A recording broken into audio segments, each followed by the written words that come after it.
Oh man, we got a doozy. We got a doozy for you this week. After weeks of just bullshit content, we've called in a heavy hitter. Cal, welcome to the Chasing Daylight podcast.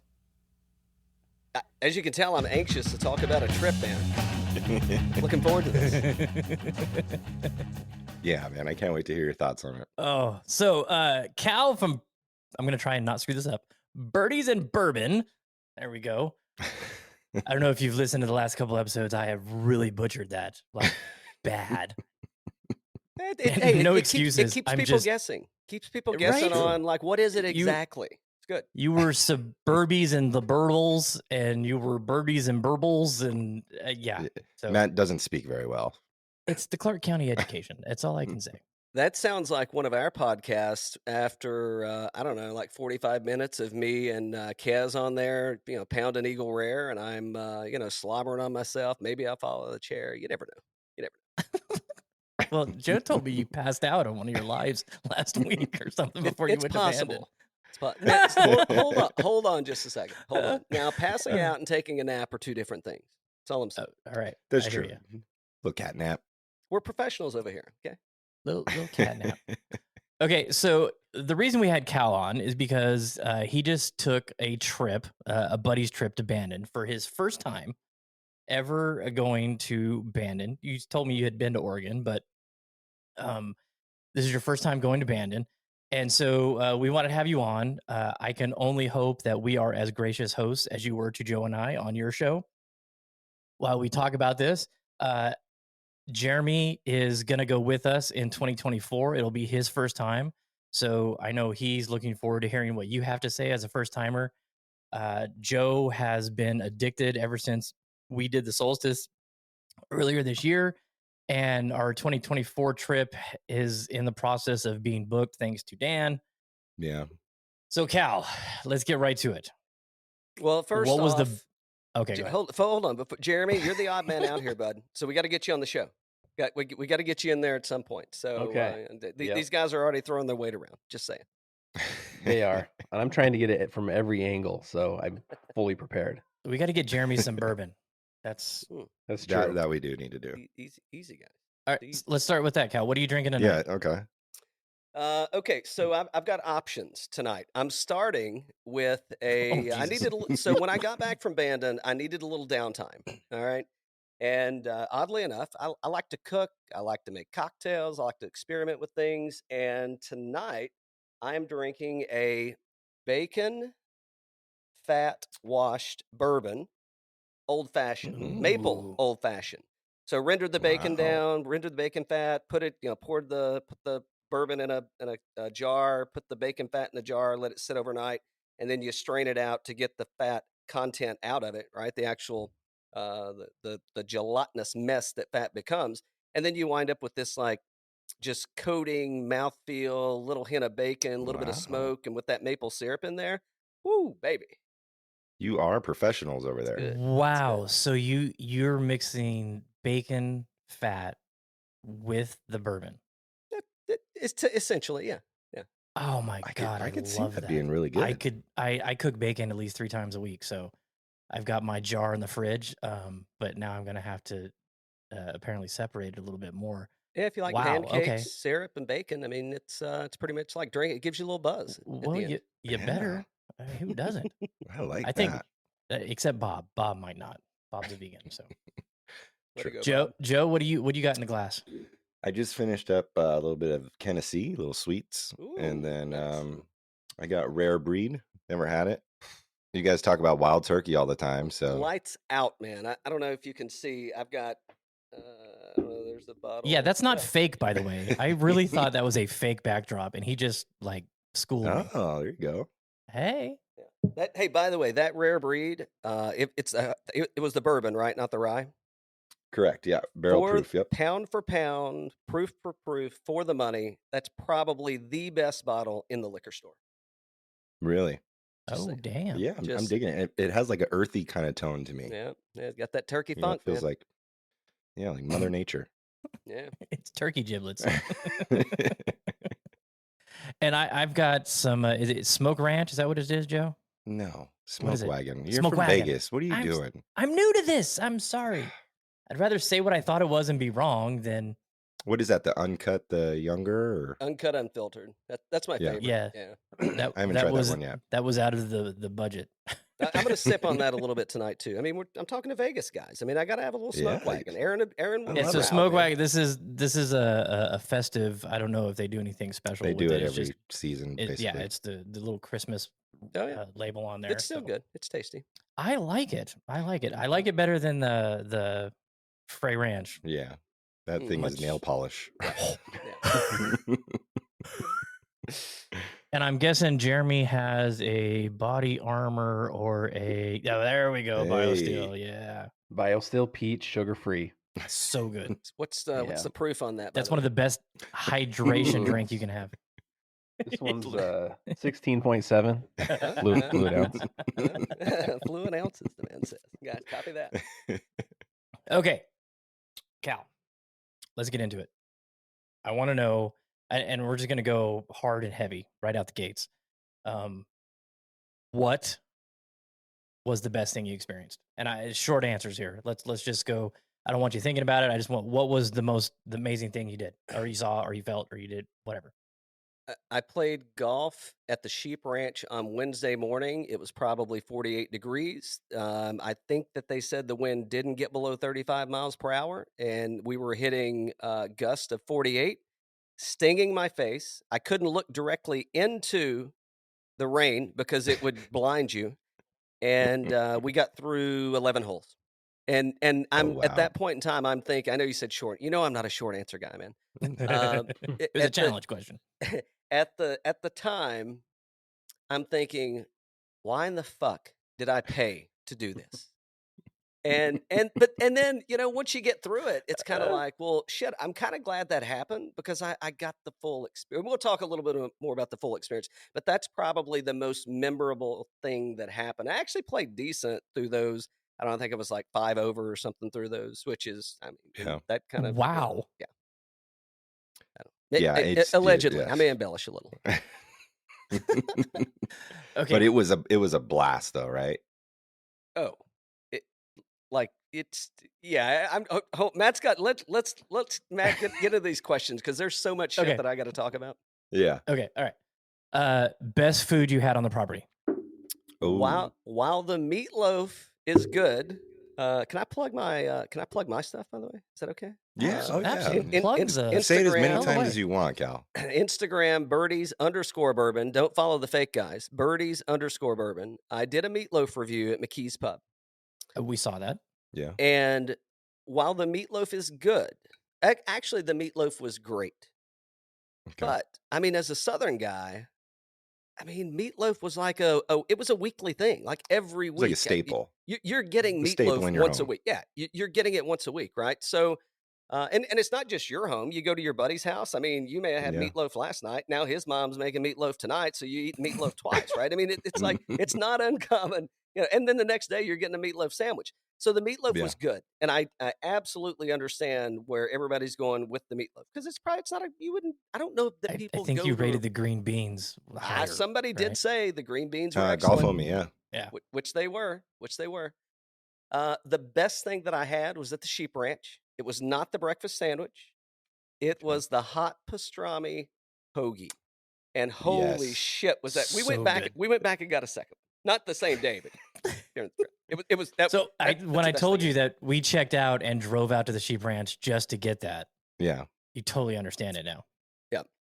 Yeah. Most mornings we ate at where did we ate?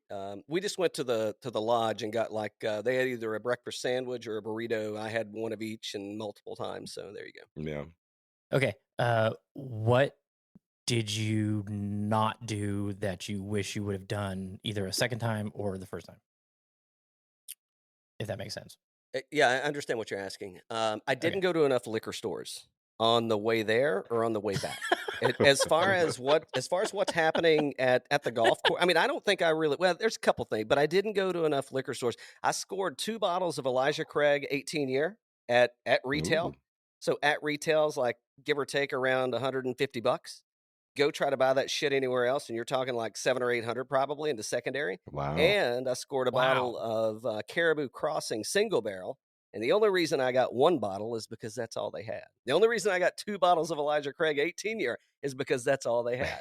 So, so I didn't stop at enough liquor stores because, oddly enough, you can find a lot of good spirits out in the middle of nowhere. Yeah, I believe it. Okay. Let's retract from the bourbon a little. Back to golf. Back to golf. And back to golf. Okay, so let's do it this way. Of all the things that you did while you were at Bandon, if you could go back and do one more time, what would it be?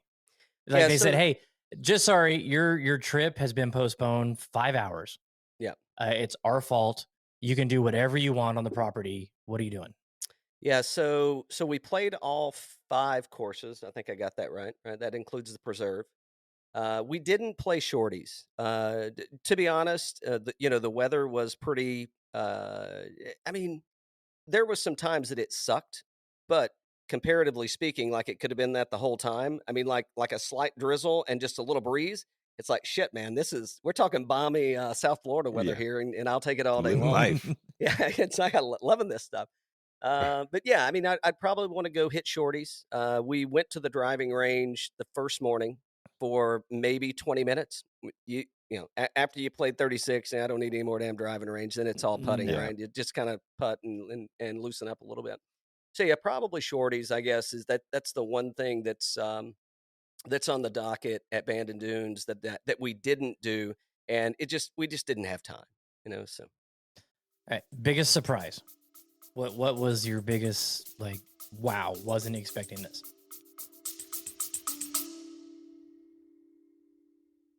We're Nish and Chris, 2 very amateur golfers, on a quest to play the top 100 courses in the UK and Ireland, after Chris set this challenge on a drunken Saturday night in my kitchen.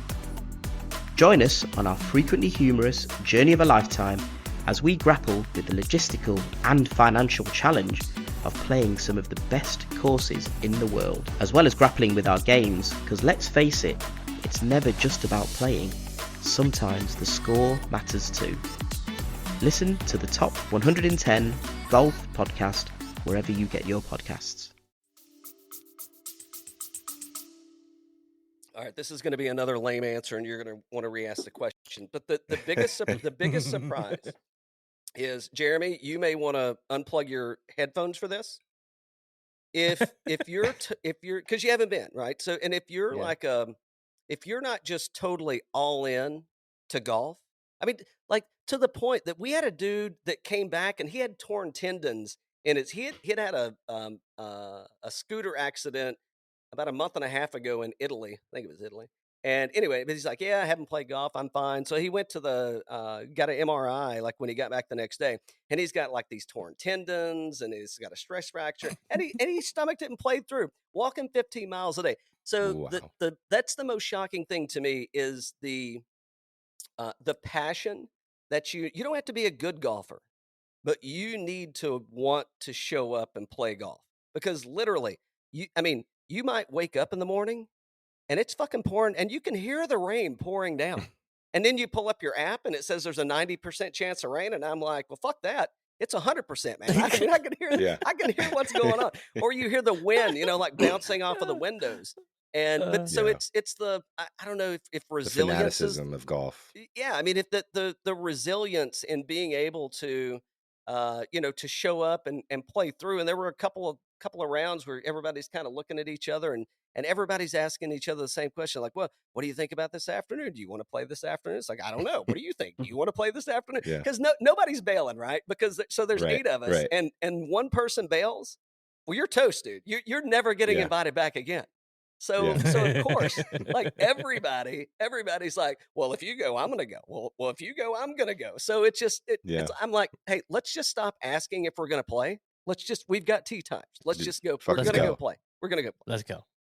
Yeah. So I think I mentioned that on our podcast. I said, like when you're in the bars and everything, you just hear these conversations and it's all like about golf. Unbelievable. It is it's like a mecca for golf. It's amazing. All right. How much did you spend on merch? Do you need a? Do you want a figure? I'm not going to give you. I just want to know if what I said you were going to spend is anywhere close to what you spent. I spent 4 figures. Wow. Wow. Okay. Yeah, I spent 4 figures. And let's say there was someone that was with us on the trip. I hope nobody. It'll be fine. Do we have a million listeners? So there's a chance they're going to hear. He probably got real close to 5 figures. Wow. And when I say real close, I'm rounding up, but definitely in the upper 4 figures. But he did all his Christmas shopping there, so it was like it wasn't just for him. Yeah, I need to get in his family. Yeah, no wow. kidding. That's why.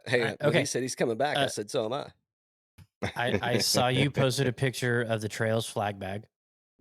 The Old Mac flag bag is my favorite. Was Trails your favorite? The flag bag? Yeah. Yeah, I think so. I think I like that. Yeah? Yeah, I think so. Okay. Yeah. Favorite logo? Come on, man. Ghost Tree all day. Ghost Tree. Ooh. And so let me tell you what they don't have at where's that? At Old Mac is they've got very limited amounts of Ghost Tree logo. So in talking to a lot of professionals that manage pro shops, they're like, well, shit, here's the issue, man. If I keep buying the logo that keeps selling out, ain't nobody going to buy the other logos. Yeah. That is true. Yeah. So limited on what what's your hat size? What size do you wear on your hat? Probably a 7. 7. Okay. Small, medium, or 7. I've got a Ghost Tree hat that is a little bit too big for and I got a big head, and it's a little bit too big. It's an XL. Well, it ain't gonna fit me, man. Flex it. Okay. I'm like just roll some tissue in there and just wear it like this. But I love that logo so much. This is what one of the things I tell people when you go there, buy your merch before you play, because after you play, you're sweaty because you've been walking and your blood's pumping and your head is swollen a little bit. So the hats fit a little bit better. And then you get home and it's like, this doesn't fit. Why does this not work? Why does this not work? So, hold on. I know you're hitting me with questions, but do you guys want to share what your favorite logo is? I know you've already said it, but you may want to share again, or you may want to do it later. Old Mac for me. Old Mac. Yeah, he's Old Mac. I'm probably Preserve. Joe likes the flower. I just it's Trails. love Preserve. Trails. You like Trails the butterfly? Is so good. I don't know. I just it's my favorite course, but I've never found anything there in their shop that I was like, I have to own that. I think this was on a sale rack. So it had a big butterfly. I bought that hoodie, that t-shirt hoodie for the Preserve. There's nice. Joe with his head cover. Yeah. I bought a Old Mac Ghost Tree Seamus plaid head cover. Ooh. And my caddy lost it. Oh yeah, I remember that. And so he posted it. I sent him a picture the other day because he got the looper hats with the butterfly on it, the Brandon Bills butterfly. Yep. And I'm like, I sent him a screenshot of the video of that. I'm like, I need this hat in my life. He goes, as soon as my suspension is lifted, 2 of those and your Ghost Tree plaid Seamus head cover is coming your way. Yeah. We there were a couple of Ghost Tree head putter covers purchased in our group for sure. But yeah, I don't. Okay, so Ghost Tree shot. Ghost Tree shot. Was the weather just unbearable for that tee shot, or did you have a minute to where you could actually enjoy that tee shot? This is going to make you sick at your stomach. So number 1 is fine. Number 2 is I think it was playing like 156 yards, give or take, par 3. Jeff hit an 8-iron into the par 3, hit it on the right. So pin was like center back, hits it to the right side of the green. It hits, and then I know this is a podcast, but you can see the visual. But the ball is rolling. The ball is rolling. Gets to the flag, and there's no more ball. And I'm like, holy shit, that ball just went in the hole. Man. And everybody's like, because I mean, we'd already played a couple of courses, right? And there, I mean, and like there's false fronts, there's runoffs on the back. I mean, there's all kind. I mean, there's the undulation at this place is it is very. I think Matt or Joe, I don't know, one of you guys said it, but it is very Sweetens-esque. Yeah. In the sense of like no shit. I mean, you could hit a ball and it could be perfect, and you could have no idea where the ball's at and think that it's just destroyed. Right. So Jeff says, he's like, do you think so? Do you think so? So we all hit, everybody else hits, and we're walking up, and he's like, I don't want to get too excited. I've had a couple of close calls, and he's like, I mean, to do it here, to do it at this place. I mean, wouldn't that? And that be was his first one ever. First one ever. Oh, so number good. 2, So good. Old McDonald, Bandon Dunes. Ghost tree in the back. Oh, Wow. So ghost tree in the back. So we're walking up. I did get it. I don't think I posted this yet, but I do have it on video of me walking up to the green, getting the okay, good good applause there. I got the video, him getting out of the hole. It's like the one shot that we didn't fucking video was his hole in one. I mean, there's plenty that we didn't, but we didn't. Yeah, but we didn't. Dude, but anyway, for mine. So I'm playing to box up from all the jerks that I was playing with, right? So you would think one of the 3 would have their camera out on a buddy's trip on a par 3. No, they're all back there. They're all back there talking about who gets kicked in the nuts for hitting it closer. and my old one was so funny. Oh boy, that's a good. Yeah. So what? I mean, Ghost tree tee shot. I got way off happened? track. So I mean, everything after number 2 at Old Mac is kind of a blur to me, to be honest with you. Yeah. That makes sense. But no, the ghost tree was fine. So we teed off. That was our second round, I believe, in the afternoon. And you played Yeah, that's right. that morning. yeah, we played Sheep Ranch. Then we played Old Mac. Sheep Ranch was pretty good weather. Old Mac was good through about hole number 8, and then the weather got really shitty. So yes, to your question, number 3, one of my favorite holes at Bandon Dunes, at the resort, is hole number 3, and it's like just hitting past the ghost tree, and then it's got the little I mean, it absolutely amazing. And it was fair to us at that point in time in the round, or in the trip. Yeah, and you crest that hill, and you just I told Joe, over the playground, and you see That's why I everything. told Joe, when you climb up that hill, and you're standing, you got the ghost tree right to your left. I mean, you can touch it; it's right there. And then you look out and you see the property. It's just. I may date us, but it's kind of like what's a good one? It's like the first full frontal you ever. It's like Porky's, right? Back in the day when. and for those of you that don't know what Revenge Porky's of the Nerds, Revenge of the Nerds, right? Revenge of the Nerds for me all day. That's for Joe. Right. I get Porky's. That's one of my favorite movies Revenge of all of the time. Nerds, but it's like the first time it's like when Booger says, "We've got Bush," it's like you get the full frontal of everything. We've got Bandon. Yeah. We've got Bandon. Yeah, and it's and just standing up there looking out. I mean, it is. Yeah, I mean, that's the thing, and I'll save that. But I got a few. I gotta clean some stuff up that we did. I did with both of you when we were talking, because I ask a lot of very unfair questions after being. Oh, really? Oh. Oh, what are the unfair questions? Yeah, You want to go there now? I'm curious about that. Yeah, absolutely. So I asked both of you to rank the courses. Yeah. And it's that impossible, is, right? And that's, well, I mean, you can, but I don't know that it's it would be like it'd be like comparing a cheeseburger to a fish sandwich. It's like I mean, it's like both could be just absolutely fucking amazing. And it's like, I don't know. I've had burgers all week, so the fish sandwich is going to be better. It's like, I don't know. I've been eating a lot of fish. I'm really craving a burger. And each course had. I mean, while there are a lot of similarities outside of Bandon Trails to the other 3 courses. Well, if you want to include the preserve, 4. the You other gotta include 4. the preserve. Yeah. Okay, so the other 4. I guess preserves is more trails-ish, but the 3 that are on the water, and then once you get to Pacific, it's like when I was at Pacific, I kind of felt like I was playing back home, back here, because really? you got tree lined, you got knock some of the wind down. One of my favorite holes was on trails, and I think it's individual. I don't know that you can actually look at a ranking or a rating list of Bandon Dunes and take that It's you an just have individual to. thing. It's Yeah. like whiskey. It's like It's like a bourbon. menu. Yeah, Yeah. it's like It's hey like you're man, going to Baskin Robbins. Someone likes cookies and cream. Someone likes milk chocolate chip, but they all fit so perfectly in the but landscape of that I mean, menu. everything is great. You're not going to have Yeah. anything bad. It's just you So- may have. Exactly. Yeah. Earlier today, just for this, I asked everybody on the Chasing Daylight Instagram account to rank their Bandon courses. I know what I And said. I mean, the overwhelming response was massive. I think we had 6 people. So the golf homie, Old Mac, Trails, Sheep Ranch, Bandon, Pack Dunes.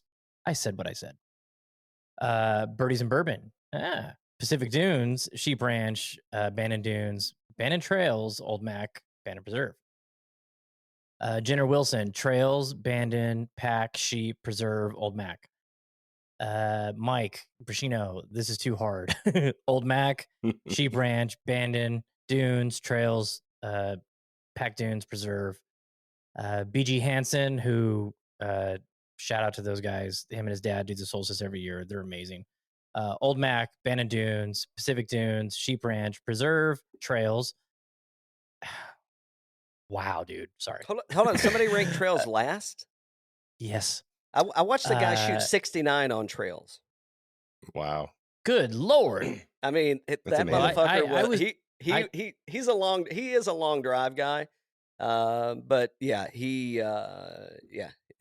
I shot even on the front when we played. That was it was something to see. that was everything I had. This account keeps on hacking It's us. me. It's me. Hit 10 grans.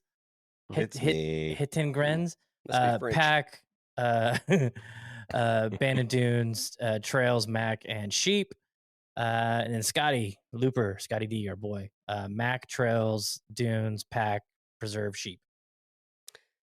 So Cal, you said Pack is your favorite. I did. Here's what Okay. but again, why is it your favorite? As I mentioned, I think the next time I go, there's probably going to be something different. Okay, It's so gonna change. I think it's gonna switch up, right? Weather was really good, so it's memorable. Right. 3, 4, 5, and 6 might be arguably the best stretch of holes at Bandon Dunes. So good. Ooh. And so you can exclude. I'm not excluding the rest of the course. I'm just saying I'm basing the premise of me ranking at number 1 is 3, 4, 5, and 6, and we had good weather, so it just kind of it just when you get to that tee box on 3, it's I know amazing. I'm and then you come around the outhouse, and 4 is just I love it. And it so just good. it keeps giving it to you, man. I mean, this is like it's like walking in with some freshies into Magic City, and it just keeps happening, baby. It just keeps on happening. Okay, so on I think is it 8 the dual green hole where you got a lower green and upper green? I think so. Yeah. 9, Yep. Did you guys play to the upper or the lower green? We played to the lower. I've never played to the I've lower. never played. Yeah, we didn't play played to the lower. I've No, played I'm Pack sorry. I'm sorry. 1, Hold on. 2, No, 3, 4. I've we played Pack 5 times and I've never played it to the lower. We played in the one closest to the tee box, so I don't know what you're considering. So upper you're or lower. upper. Okay, There's so a we big played. hill there. Yes, and then it goes there's a back green down. way. Yeah. Yeah.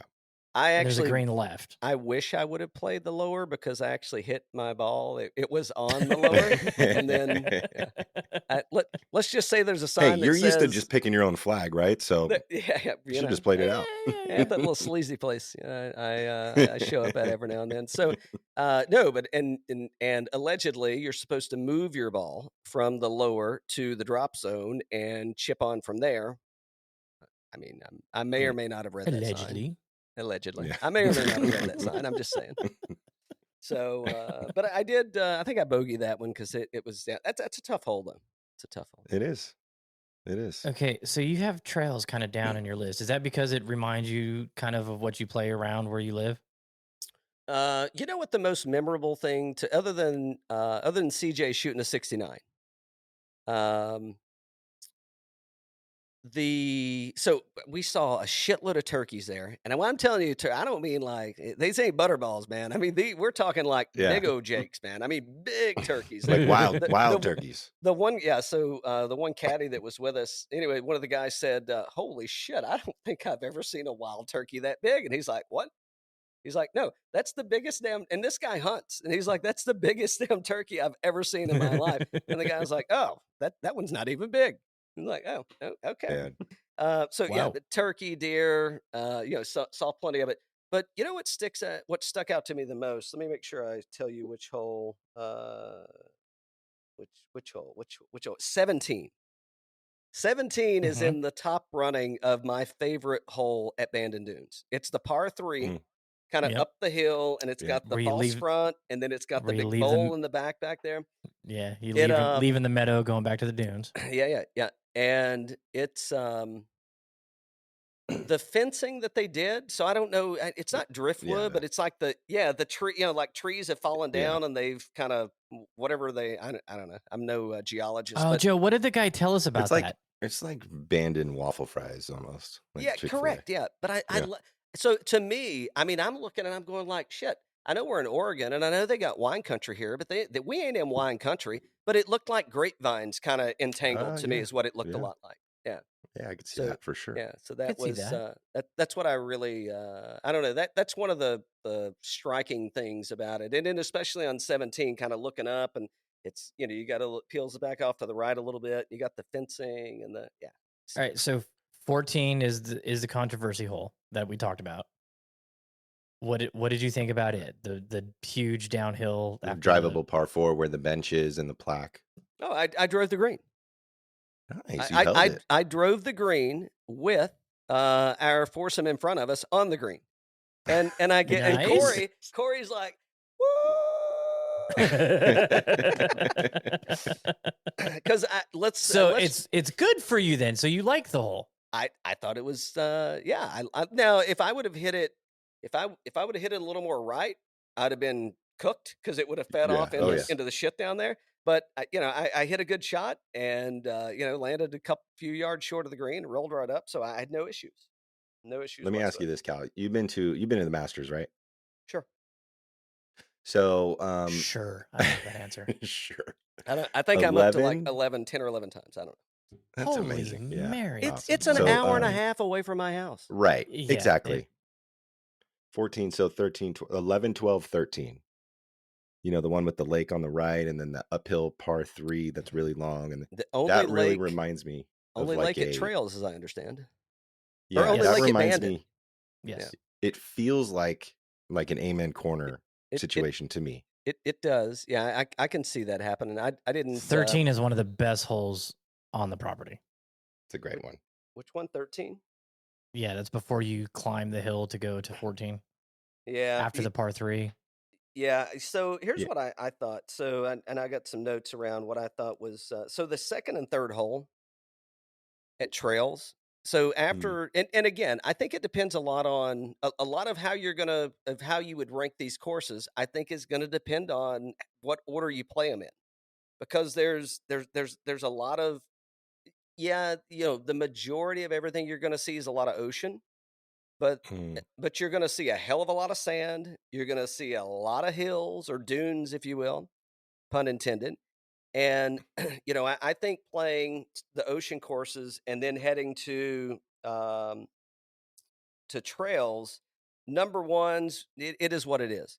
But number two, because number one, you can kind of still see the ocean out there over in the corner. But number two starts to set the stage of, you've got tree lined fairways, you've got there's a lot of noise around you, and then number three, like, you're in it, man, like you are in the cut for sure.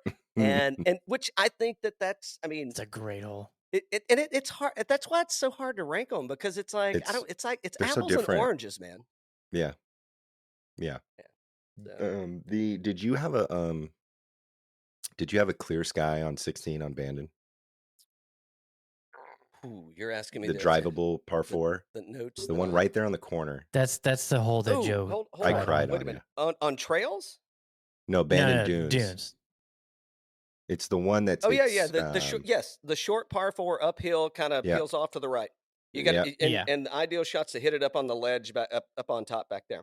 Yeah. Okay. You got all the bunkers at an angle. Absolutely clear. I hit a fantastic tee shot. Hit it right up on the ledge. I did par that hole. We had one guy. He was probably, I don't know, a foot from that little pop bunker, that little tiny ass, little just bunker like around the front front. left. The guy that hit the hole in one, he was like a foot away from that thing, so he had enough room where he could kind of stand and make a half-ass chip at it. But yeah, he almost hit it in that thing. He thought he drove the green, and we weren't intentionally trying to hit someone, but some of those things that were kind of like, if you hit that good of a shot and they're still on the green, fuck them. Respect. They're with us, right? And they wouldn't have cared, right? They were tap on the shoulder, as Joe likes to say. Yeah, so he was. Once again, on that one, Corey gives him a Man, that hole and that view just hits me, man. Yeah, that's where Joe cried. So I told you, I said Pacific Dunes 3, 4, 5, 6 is in the top running for my favorite holes. Or favorite stretch of holes, not any one hole, but just a stretch. Yes. At Bandon, so the original, 16, 17, and 18.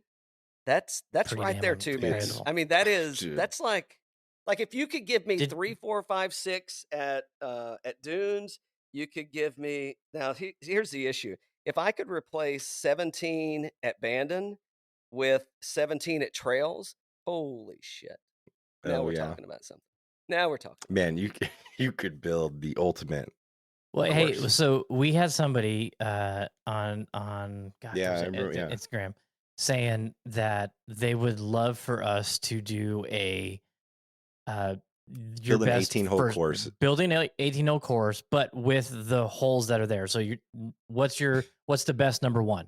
It's Sheep Ranch all day. What's your best number two? What's your best number three? And go through the list and build 18 holes. So we're gonna have to. I don't want to do that live because that could go on for 2 hours. But yeah, we won't do. But okay, but I will work on that. And of course, it's going to be number 2 at Old Mac. I mean that may be the first hole in one that I haven't had one, and that may be the first one I've seen in person that I can remember. Yeah. So it's and the Ghost 3 Old Mac is. I mean, super 3 Old Mac is super memorable. Do you put 3 Old Mac ahead of 3 Pack? So I would as a standalone golf hole. I would as a standalone golf hole, but you would take the Ghost Tree away from people. Get it on 2. No, that's not what you said. No. You said would I take Old Mac over Pack? Would you take number 3 at Old Mac over number 3 at Pack? He was going to. Yes. Yeah. Oh, you would take Old Mac. I thought you said you'd take Pack. Sorry. No, I would take that. However, not bad. However, in the course, but doesn't is it Bandon that overlooks that you get some side shots of the Ghost Tree? Is that what it is? That's Pack, I think. Pack. It's Pack. Yeah, Pack. Bandon's a little far. Yeah. One more question I have real quick before I forget, because this is important to me. Uh-oh. I mean, it might be a 2-parter, but so you it's important to us too.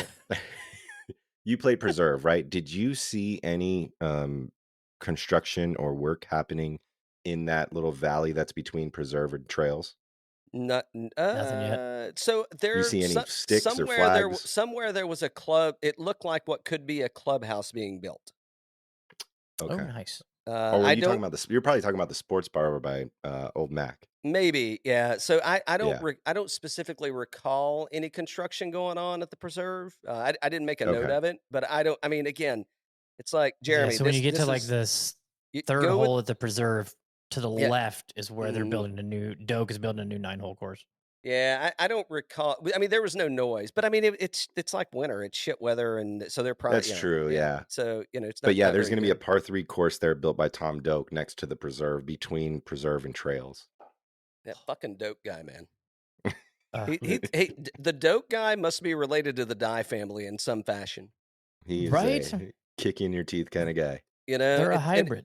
And all the shit. It's escaping me now. What do you call them? The bulkheads and stuff, and the bunkers, and so that's probably the hardest time that I had was getting out of the bunkers, being from the East that Coast, sand is different. That sand is very different. Being from the East Coast, I mean, you've got to just blast. You have to swing out of your ass. Yeah, I mean, you you can't think about I'm gonna hit it too far. Like, you just got to bust the hell out of that thing to get out of there. It's ridiculous. Yeah, I mean, the bunkering on pack 13, the bunkering on the right hand side, how it goes up the dune, goes up the hill. The one that climbs the hill. Holy shit, that is just breathtaking. How he did that, it's just magical, absolutely magical. Yeah, I'm trying to see if there are any other holes that I don't. Is this all you're doing tonight? Is just talking to me, or you guys have other shit you got to talk about? Dude, no, I just got want nothing to talk about. Yeah. Okay. Yeah, this is all in on Birdies and Bourbon at Bandon. I wanted to make sure that I'm not consuming too much time. So, you can talk for the next 3 hours if you want. None of us picked the winner at the Hero, so we got nothing to do with that. Javi 2 times, eh? Yeah. Yeah, they who I was corrected today. So Billy Ocean sang a song called Caribbean Queen. My wife loves that song. Javi is going to be called the Caribbean King. Hey, new Billy Ocean remix. He is one of the best equator golfers in the world. Indeed, he is. That's true. So, Jeremy, I want to know what you're thinking. So, out of all the noise that I've been spitting out just off of my recent first date with Bandon, what are you going like? He's full of shit on. What are you like? I can't wait to do that. What are you like? Going, this guy's a fucking idiot. Yeah. No. I've talked to so many people that have been there, and it's sort of like everyone has their own experience in some way. Like, just like you said, every course can. You could love a course this week and hate it next week, or it gets replaced. I think everyone has their own little trip at Bandon, and I think going with a bunch of buddies is probably the best way, because then you're absorbing everyone's experiences at the same time. For me, like, the course that's most intriguing to me is probably Old Mac, just from stories from other friends and from these two. Pack Dunes is probably my second. I'm looking forward to that one, the second the most, but just the whole thing. It's I love taking it all in. Here's one of the things, like, I want Jeremy to go so bad, because Matt experienced my first time. I want Jeremy to go so I can experience his first time. Like, you went with your buddies. And I get to experience his first time. Yeah, and that's what I love about Bandon is it's like a never-ending cycle of you want to bring someone to show them how amazing it is. And then you get to experience Bandon all over again in their eyes. So that's a recommendation I would have. And I think I don't know if I mentioned, or we've talked about it before, but one of the guys has been, I don't know, 8, or one of the guys has been like 10 or 11 times. Another guy's been 4 or 5 times. A couple of the guys, this was their second trip. If you show up to Bandon, you can do it. Don't get me wrong, without an issue. But the right way to do Bandon is find somebody that's been there before, at least once, so you kind of know what's happening. Because it's like it's like a kid going to Disneyland or World or whatever for the first time. It's like, it's jaw dropping, and by the time it's time to go home, like, I have no idea what I just did because I was just so in awe about everything. I mean, your phone is going to be, not that our phones aren't in our hands all the time anyway, but when you're trying to play golf and you're trying to, or you're a camera, you're trying to record, and it's like, okay, I got to think about this. I got to record this. Wait a minute. Who did I get over here? What? Hold on. Did I hit save? Did I? And the wind's blowing. The wind's blowing how hard? What's going on here? Wait a minute. What's it do? So the fact of being with people that have been there like a lot of times, it was, and they did a nice job of pairing. I didn't get a caddy the whole time I was there. We had a couple of guys that did. One of the guy, he's a long driver and long drive competitor, and the other guy, he was a collegiate golfer. So they were trying to show off. They're show off. Yeah, but they did. They showed off. they did it for sure. But I'm like, I just want to go have a good time. I don't even need to keep score, really. I just, right. I want to, we had a money game going on. So, we had to keep somewhat of scores, but yeah, that's the biggest, the best advice that I think I could give someone going to Bandon is find somebody that's been there and go with them. Because number one, you're gonna, yeah. I mean, it's kind of like running a marathon in a sense, right? And you're gonna be walking 15 miles a day. The weather, no matter what time of year it is, could be complete shit. Just piss poor the whole time, and it's not cheap. I mean, we probably went at the most economical time you could go, but it's still not cheap. And it takes you a day to get there, and it takes you a day to get home. So it's a big investment personally. And and to go there and kind of depending on like we're going to figure it out. And I'm a figure it out kind of guy. Like I'll head to Puerto Rico or Brazil or Ireland or Italy, and I'll be like, shit, we'll figure it out. Well, this place is in the middle of fucking nowhere. Okay, there's no figuring this thing out, right? You will, but you're going to stumble across yourself so many times. And having someone that's like, and you have to be one that will sit back and accept and say, I'm gonna trust you, and I'm gonna let you show me a good time. You be the tour guide. Yeah. What did you think of the accommodations? So I've only stayed in one place at Bandon, and that's the Grove. I'm telling you what, after you've after you've flown for a full fucking day, you've been to the casino for a few hours, and maybe you won a little scratch, and you get to the hotel, and you've got like, you got multiple sets of rain gear you got to unpack, you got to get everything. The Grove and having a bedroom to yourself and having a bathroom to yourself, and then you've got a main living quarter right in the middle. I think it's a little bit of an upcharge versus what you'd pay staying at the lodge or something like that. But double bunking and sharing bathrooms, ain't no way I'll ever go there and do anything else except for stay at the Grove. It's the only way. Only way to go. Yeah. Solid. Everything is so. I told Joe, I said, dude, I'm taking pictures of the shower head. I need to find one of these. It is amazing. I had two. Dude, yo, you had two shower heads? You were that fancy? You are fancy. I don't know. You are fancy. I ain't even bougie, man. I mean, I'm just professionals over there. Just saying. Just saying. No, but what a just blows my mind. Blows my mind. I don't. What's next? I got some more stuff I can probably throw out, but you go ahead. What do you got, Joe?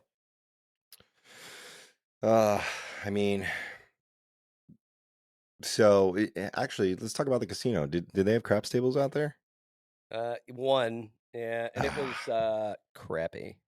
Yeah, was it with bathtub size, the mini joint? Yeah, I just play blackjack. So okay. I didn't get in on. Well done, lad. Well done. Yeah, I didn't see any like card games going on, like poker games going on, and I was like, yeah, I'll just I'll. Well, the first night, I actually didn't do anything. I had a slot machine because I was watching, and the two tables that were open. Two tables. What do you there think, was Eugene one. Airport? There was one gentleman at the Vegas airport.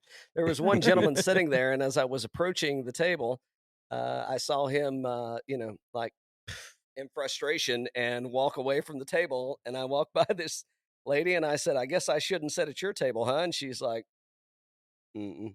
I'm like, "Okay." So I went to Not the if next. You want to go home with any money. I went to the next table. And I proceeded to watch them get the shit beat out of them. And I'm like, all right, I'll just go play the slots while they're fucking around over there. But we went back on Tuesday night, I think, and I didn't cover the trip, but I put a little dent in some of the merch. So there you go. Very nice. Covered some. We might have to do that next time. We might have to hit that casino. Yeah, I honestly didn't even know there was a casino. I didn't know either. So so the casino, I think we were going. So from Bandon, we were going south to north to Eugene, I believe. Yeah, it had to be. And it's like 30 or 45 minutes before you get to. It's right before you get to Coos Bay. Yeah. Mm-hmm. Did you go down to the city of Bandon at all? I didn't. We what did we do? Tuesday night, I think Monday night we stayed in and we got Chinese food and kind of sat around and like because we had our first rounds of golf on Sunday, and then then we played on. I think we went to the steakhouse on Sunday night, which was the Forge. That's probably new since you guys have been there. No, it was there. We were It gonna was there. We just go, didn't. but yeah, we got meatloaf for a second time instead of doing the Forge. How was Mom. how was the Forge? Because before we went, I was like, we're gonna go get a tomahawk steak. Like, I'll put it on my card. Like, let's do it. It's good. I'll take care of it. But And then we had Joe's mind meatloaf, quickly and changed. it's like I gotta get meatloaf again. Like, I could buy Matt a tomahawk, or I could drink an old fashioned, some meatloaf. Ooh, well, old fashions. You know what? I would say, to me, and again, I've given you my my thoughts on meatloaf. I think they were I had a fillet, like an 8-ounce fillet, something, and we shared a bunch of sides. I think they were equally good. In my opinion, yeah. Did you eat at Trails at all, at the restaurant at Trails? Ooh, did I? Ooh, did I? Ooh. That's one we did not hit either. Hold the food on, there. hold on. The food is so good at every spot. So that is that's the Pacific Grill. Right. Yeah. I got notes. Oh, the seafood chowder. Now that could be off-putting to a lot of people because it'd be like, I got this stomach thing, and I get a little gassy when I get a little bubbly when I eat the seafood chowder. But I mean, when you got your own bathroom and you're fine. You're good. I would totally go. I had the seafood chowder at lunch, and then we went back to the Pacific Grill. And I'm trying to think of what I'll look it up and I'll tell you what I had in a minute. Filibuster. Okay. Wait, hey, the Punch Bowl. Did you go to the Punch Bowl? That was another one. We did. That's right behind Pacific, right? Yeah. Yeah, that's right there. That's on the pack first tee. Yeah. Dude, that's so much fun. Yeah, we didn't. So they didn't really have it set up though. Really? Wow. I mean, it was there, but I mean, as far as like the the drink caddies and all that stuff, yeah. But again, I think it's because it was probably wintertime and it was it was a little it was questionable in what the weather was going to be. Yeah, I could see that. I mean, I had the sea scallops at Pat Grill, and they were fantastic. Now that I'm looking at it, it was fucking good. Had the sea scallops. I've never eaten anything there that was not amazing. No, at any of the places. Okay, so this is me telling you what 7 other guys said. There wasn't a single person. The only time that somebody bitched was somebody bitched about a caddy because I don't know. Can I get into this? Yeah, absolutely. Do what you want. Okay. So here's what happens. Here's my perception of what happens. Is caddies at Bandon Dunes are encouraged. I totally understand why that is the case. I get it, and I ain't getting into that. However, if you're playing in a foursome that has a caddy, and you were to be the other person or persons that don't have a caddy, I do feel a little bit. The last day I did, and I lost his name. I have his name, but I don't have it. But I feel like the caddy is almost like a little bit punishing the people that don't have a caddy. Not because he's not giving me yardage, not because he's not reading my greens, but he's impeding my line and pace of play because he's trying to get ahead to take care of his guy. And we actually did have a guy that said, "Hey man, like I get that you're their caddy, but I'm over here trying to putt. So could you not get in my line trying to read his putt for him?" Yeah. And of which I'm not against. Hey man, like I'm paying the same money. I mean, not for the caddy, but I'm paying the same amount of money to play golf, and because I don't need a caddy. So, but I also get that it's a thing, and it's a profession, and they're trying to make a living, and I can understand. But yeah, some of the couple of things that went on were a little bit questionable on the caddy side. That were a little like, yeah, that's hey. Even it was etiquette, right? And it's like, even as a golfer with a caddy, like you still have to have the etiquette of the people that don't have a caddy. 100%. And because I may 3-putt where you may 1 or 2-putt because I don't know what the fucking thing says, and I'm 3-jacking it over here. But yeah, there was a little bit of is etiquette a word? I think it is. It works for tonight. It is now. Perfect. And when we played, they our playing partners had a caddy. Well, so during the solstice, they don't let all the caddies go all day.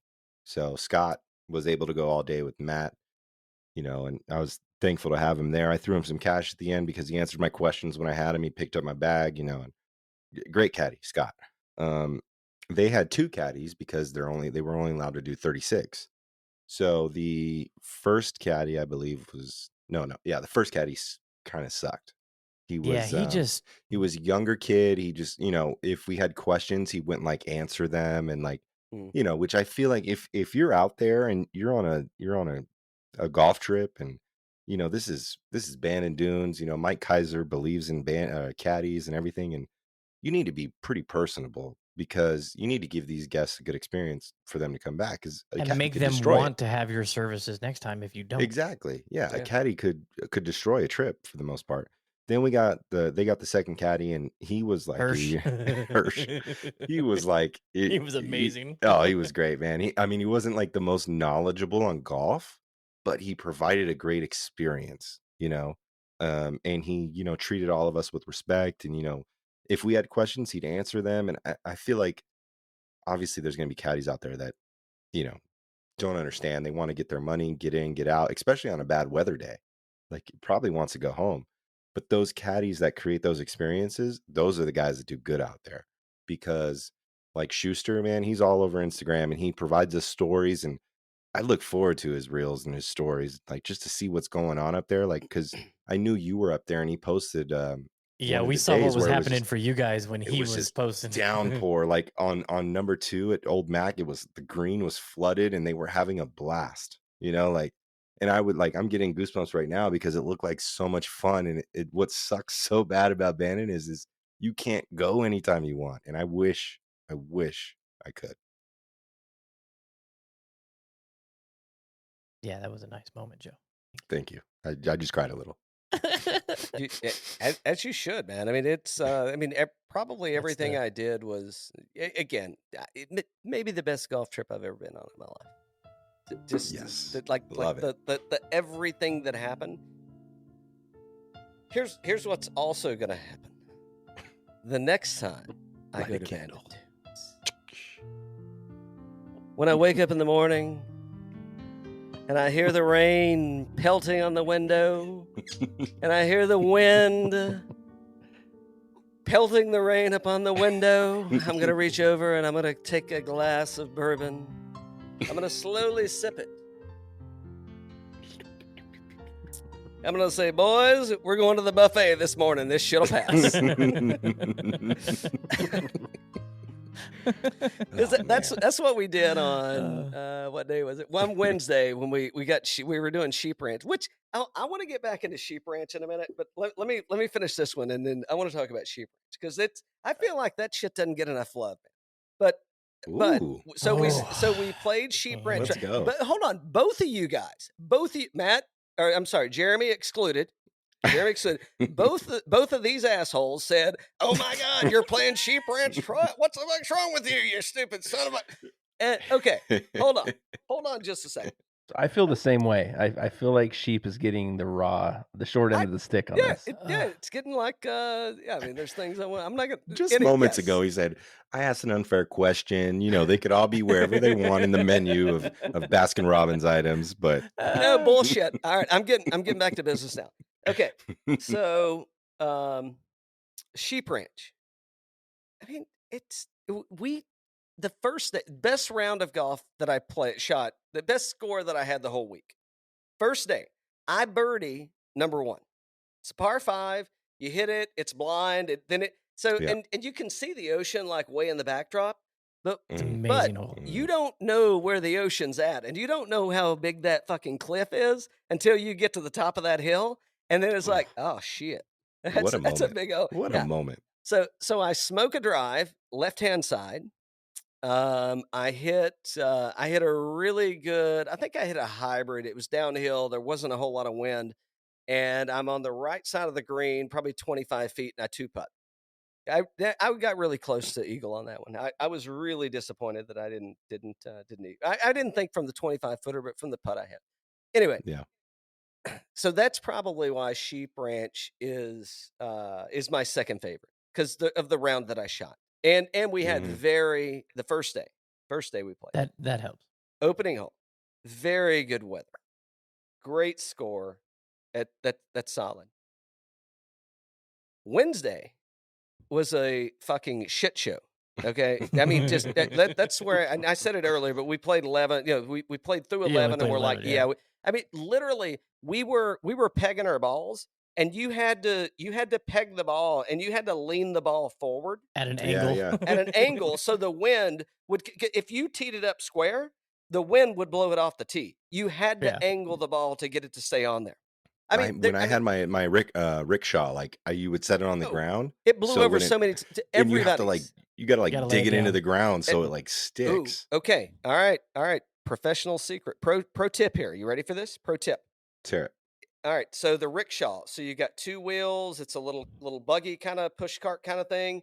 If you take that rickshaw and if you're holding the handles, if you just step back and then put your hands all the way down and lay the handle on the ground, it never blows over. Ah. Pro tip. Pro tip. Hey, and no caddy taught me that shit. I figured that out on my own. I said, well, I had to figure that out on your own. Hey, I've got these rain gloves on anyway. And literally, I'm like, Jeremy, so this is what you got to look forward to. I'm like, and I know most of you are just listening. I don't know if there's a chance to watch this or not. It doesn't matter. Maybe. But it could be good But enough. I'm like ringing. I've got my FootJoy rain gloves on. I think those are the most prominent, right? So I'm wringing my hands out like this. And literally, there's like just dripping. I mean, it's like a pour out of there. It's like a pour out of my hands. Wait, what? It's like a Keurig. What? Yeah. What got grips? 2 Keurigs. What grips do you play, Cal? Because that I'm curious. Oh, well, I'm getting everything re-gripped on Wednesday, by the way. Yeah. So I play wind What grips grips. did you play? So I'm re-gripping them with the same, but I play the winds. And dry tacks. Dry tacks. Yeah, I play wind dry tacks. And then I've got a Gripmaster leather putter grip. Gonna have to get that replaced too. Anytime I touch that, it's like the kangaroo one. Yeah, anytime I touch that thing, and then I'm like, wipe sweat off my face. I've got like this big black smudge across my face. I gotta get everything re-gripped. So I wasn't joking. I was serious. I'm like going, shit, man. I mean, it's like it's got to be expensive to play a lot of golf out here because it's taxing. And if you've showed up and you've spent however many thousands of dollars, and don't get me wrong, it is not an overly expensive trip. But I mean, it's well worth it, correct? It is completely worth it. The value you get out of it is so but good. it's an investment. What I would we had a guy that got his clubs re-gripped while he was out there. Because he did. A college player, and he's like, shit, man. He's like, and he lives in Alabama. And he's like, fuck. I've only got about 3 clubs left that I could hit. And I'm like, what are you talking about? He's like, this weather's just chewing these things up. But you got to think too, those rain gloves and like grinding them. Yeah. And he's like, no, like, I'm down to almost, So he went and got, and by the way, the Bandon Dunes, I won't give his name, but the Bandon Dunes pro at the lodge, the main shop. So I've been on the hunt for, do y'all know what a glove caddy is? Mm-hmm. Yes. Okay. So I've been on the hunt for the right glove caddy. You know how hard it is to find? I mean, I can go online and buy some generic bullshit one and whatever, It's like, that didn't count. Yeah. So first morning, Sheep Ranch. No, I'm sorry, not Sheep Ranch. First morning, we go to Bandon. We go to the lodge to get a breakfast sandwich or burrito, your choice. And by the way, the young lady that waited on us there, that hosts that stand, she was there every morning. She was so nice. They're all nice. Everybody there is super nice. So everyone. Nice. So I'm like, well, I got to get into this pro shop first thing. So I get in the pro shop and I'm like, hey, I wasn't like, hey, I'm like, hey, excuse me, do you know what a glove caddy is? And they're like, huh? Caddies are over there. And I'm like, no. Caddy services. No, do you see this little glove, the scorecard holder? They make a thing that's like a leather pouch that holds gloves and you put them in there and it keeps them fresh. He's like, this one guy's like, I don't know what you're talking about. Let me get another guy. So another guy comes over and I give him the deal. And he's like, you know what? We have one left. Hold on just a second. It's So your he lucky goes day, back. son. He goes back into the office over here to the left, and he goes, it's got so and so's name on it. And I'm like, well, do you know who so and so is? And he says, he's like, oh yeah, he's the pro here. And I'm like, oh, well, I mean, what's he doing with it? He's like, I don't know. It took me, by the way, this started Sunday morning. It took me until Wednesday morning to buy this fucking thing. And I had to come back after a round of golf to actually get it. He's like, well, I could order you one. I could get you one, and I could just have it shipped to you. And I'm like, okay. Or you could do that for yourself. I'm like, well, hold on just a second. I said, number one, I don't want to pay for shipping. He's like, oh, they're not going to charge you shipping. It'll be fine. I said, number two, that thing has been sitting on that desk for 3 days, bud.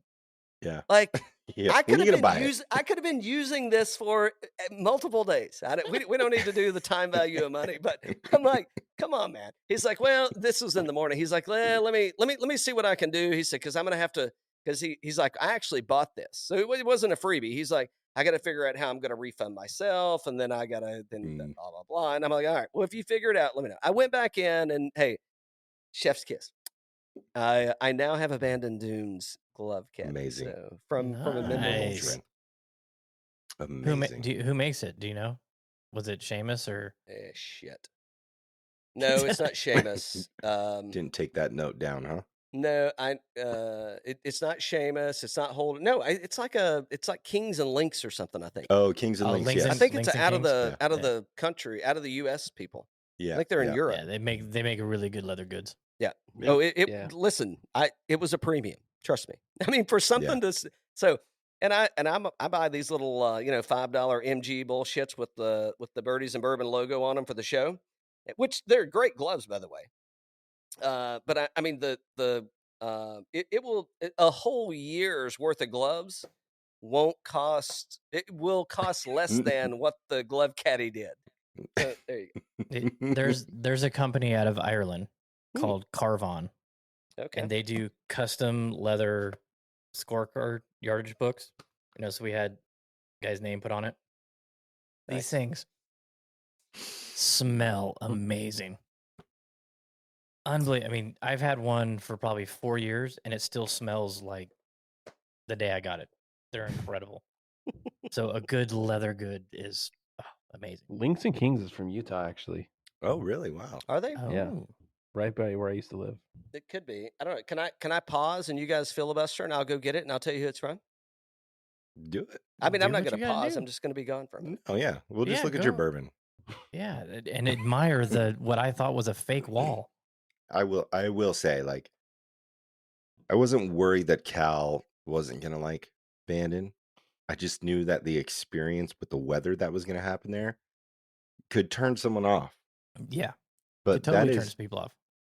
That's the magic of Bandon. Like, it's gonna give you what it's supposed to give you. Like whatever you feel like your soul is supposed to get, that's what it's gonna give you. And I feel like it gave Cal exactly what he needed. And I'm so happy to see that he is a fan. Who is it? Yeah, Links and Kings. Links and Kings. Yeah. Ooh, and I call it a glove caddy. It's actually called a glove keeper. That's what they call it. I don't. They should change the name, probably. Honestly. Yeah, it should be a glove caddy. Yeah, that's where you leave a Google review. Amazing quality, amazing craftsmanship. Change the crap name. Joe, I heard you say it, and yeah, I mean, it's you guys. Here's what I will say: is the counsel that you guys gave, was warranted and did it justice to the degree that it could. Yeah. It's is hard, right? It's until you go and experience it, it's hard to comprehend. It's like traveling. Think about the first time you went out of the United States, and you're like, holy shit, Tijuana? This is what it's like outside of the United States. And I mean, Bandon is not outside of the United States. It is Oregon, but it's not outside of the United States. But but once you get to the resort, Knights won. Sorry, got excited.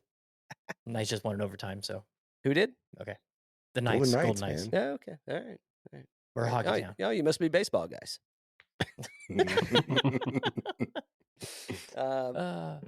Yeah, so it delivered. So not that you were thinking about what you said and was it or wasn't it, but you did it a fair service, but really you can't. And I mean, even You us on can't, here yeah. talking about this, you can't, because just like I said, I had a great fucking time. Mhm. Like I could easily see somebody being like, "Yeah, that ain't ever fucking happening again. Never Right. doing that again. Yeah. That ain't never happening again." Jeremy, I hope you're not one of those guys. I don't think you will. They be. won't be. No, Jeremy's not. We know someone that is that though. Yeah. Mm. A few, I'm sure. Everybody on the trip knew multiple people that they could not invite on this trip. Yeah. Every single person knew multiple, and very few people. And yeah, there were very few people that knew people that they could invite. That's the thing. I mean, it's for the diehard. It's for the golfer that is looking for the experience, the adventure, the aha moments, the eye openers, the moments. It is so much more than just golf. It just man, it encapsulates so much more than just golf. It is buddies, it is friends, it is moments, it's so much. And it's hard to capture that. Like you said, you can't put that in a box. You have to go and do it to realize exactly what it is. Or you have to accept the fact that you like that's just like hey, how do you feel about Hilton Head? Yeah. I mean, it, and again, Hilton Head's great. Been there, I mean, dozens of times, and it's a fantastic place. But Hilton Head is a resort. Hey, what you want to head to Orlando and go hit up some resort courses? And it's like that's just not what this is, man. I mean, this is no. And Joe, when I interpret you saying die hard, I don't interpret that as you have to be a good golfer. No, 100% not at all. No, not at all. But you just have to be passionate about the game. You have to want to show up and play golf regardless. Yeah, it's the punk rock golfer. It's like the version of punk rock for golf. Ooh, see, I'd go grunge, but I'm grunge. I go grunge. Grunge, little ska mix. Northwest. This is hard, man. I mean, this is like, I get you. I mean, if you want to go like Sex Pistols or something like that, okay, I'll give you that. But I mean, this is hard shit, man. This is not for the faint of heart. It's like, oh my God, he just said fuck. It's like, well, maybe it's not your kind of show, but yeah, it's like, yeah, this is it's an experience like it is a life-changing experience. If I were to equate it to a religious thing, which this ain't no religious show, so I'm not going to, it'd be religious. Ooh. Yeah, spiritual. It's spiritual. That's exactly. Did you stand between the stones in the lobby? Oh, did you do that? Yeah. I did, I think. Okay, good job. Did you feel it? Did you feel it? Man, I felt it as soon as I got there. I don't think what are you talking about with the stones? I don't think I. You'll find out when you go. You'll find out about it. Okay. Yeah. Okay. Did you guys go to the labyrinth? We could have. So let me just say there are a lot of things that you can do in. Oh no, we did not go to any maze, but there's a lot of things in Oregon that you can do there that are legal, and let's just say partly cloudy. and the bourbon selections out there were rare and great, and everything was SRP, baby. Hey, Kate Mark shit up out there. Did you get the? I know you were looking for a tasting. Did you end up hooking that one up? I did not. No, I didn't push it because so one, like as I mentioned, I was with 6 other people that I didn't know.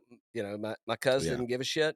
But the guy that set up the trip, I'm like, I don't want to go too full bore on things and get too crazy. Yeah. So too eclectic. I let it sit, but I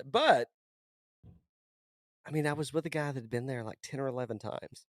And he's like, I'm coming back before 2024. If I get an open spot, do you want to go? And I'm like, yeah. I'm down too. Right. I'm always down. Always down. So another question. Favorite fire pit?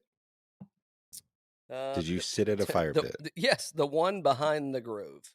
The one behind our place at the Grove was my favorite. Well, the Grove's got its own fire pit. Never been there. Oh, yeah. Professionals. Oh, if you're going and you're not staying at the Grove, you're shortchanging yourselves. And I guess I really want to do that. I want to do the Grove. I really would like to. Yeah, so here's what I looked at. Can I throw dollars out here? I mean, and it's not braggadocious. Yeah. I mean, I'm going to tell you how to do it safely, or if economically. we get censored or anything, it's fine. Figure it out. Millions of listeners have never complained. So, yeah. What is it? What's the Irishman say? So here's where I would go with that is, so I told you, you can't book. So we tried to book. You can't book until August, and so we just booked the same week in November. As I understand, well, I know what we paid. We paid $100 for the first round, and we paid $50 for the second round. As I understand, if you go during peak season, it's $350 for the first round, and then it's $200 for the second round. I may have misunderstood that, but that's what I understood. They never charge more than $300. It's like $296 and like $147. Okay. Kaiser said he'll never charge more than $300. Okay, so for half the cost, I'd rather take that money, and you can put that money back into your lodging, which to me, while the golf and everything is important, so is rest, so is fellowship, so is Joe, you said it, like the part of the trip is like who you're there with and talking about and sharing 100%. The experiences doing. So I would rather go at a different time. I'd rather go at this time of year. I mean, it's not, I mean, does it, I don't know, it doubles the cost of the trip. And I don't know, if I doubled the cost of the trip, is it worth it to me? I don't know. I mean, there's a lot of other places I could go and play golf that, that I would. I'm just going to go at this time. I think we're going to get a standing annual trip once I get a connection there. We'll just go the week after Thanksgiving and it's hammer down. But I don't really get the whole. No, I would rather stay with a private bedroom, private bathroom. I mean, I don't have any issue sharing if that's what you just wind up with. But why wouldn't you just say elevates the experience a little bit? Oh, absolutely it does. But because you could go there in August and you could be paying premium rates and you could get torrential downpours, you could get 50-degree weather, and you could get 40 mile per hour squalls, right? Yeah, that's what everybody said. They're like, it doesn't matter when you come here. You could show back up in November of 2024, and you could be in. I mean, literally, this time I was down to just I had nothing on except for I did have long pants on because that's just what I wore, but I was down to just one shirt, and I was sweating. Yeah. And then the next thing, 2 hours later, it's like, holy shit! This is how people get hypothermia. That's the thing I was saying as you jumped off and you came back on, but it's like it's going to give you what you need and what you're supposed to get. And I've heard reports of people being there in December and January and getting 75-degree weather and sunny and no wind, and and it's just I feel like Bandon is one of those places where you need to experience it in all types of weather. You need to experience it in summer wind, winter wind, downpours, 50-mile-an-hour rain or wind, and you just got to experience it all because it changes that place so much. It's so dynamic. That whole place is it's dynamic, and you can play it different times of the day, and it's different. Trust me. All right, so if you had one thing that you would change about Bandon, what would it be? The drive there is the drive to Bandon. So we flew into Eugene. I would say your two options, your two reasonable options are you fly into the less reasonable is Portland. The more reasonable is Eugene Airport. And what you really need to do is have a friend with a plane. And you can fly into the Bandon private airport. Yeah. Coos Bay. Yeah. Okay. So the trip, so it's a 2.5 hour trip, let's call it. So, it probably took us like 3 or 3.5 because we had to stop in. I'm like, liquor stores and fucking look at that liquor single store barrels and cask strength shit. Is there any chance we can stop at this liquor store over here? I mean, it's just right there. I mean, I'll be real quick. Trust. I know what I'm looking. I ain't looking at the fucking. I'm going in and I'm like, scan. I'm done. So, They like, got I old don't need. seal wild turkeys in here. Let's buy them all. I mean, why not? So, so the only, and I know that's not what you asked me directly, but I'll get to that one in a second once you re-ask me the question. And you're going to be like, damn it, just answer the question that I asked you. But No, it's all good. no, but I think that I think you need to find a friend with a private plane so you can bring your ass down. You know, they fly your ass into Bandon, and it's like you got 30 or 45 minutes, maybe an hour at the most. I mean, then that's if it takes some time to taxi. The drive home, no matter where you go, the drive to where you're going is always pre-climax. I mean, it is like you're just chomping at the bit and raring to go, and it just flies by. Yeah. The drive home is never sexy. It's never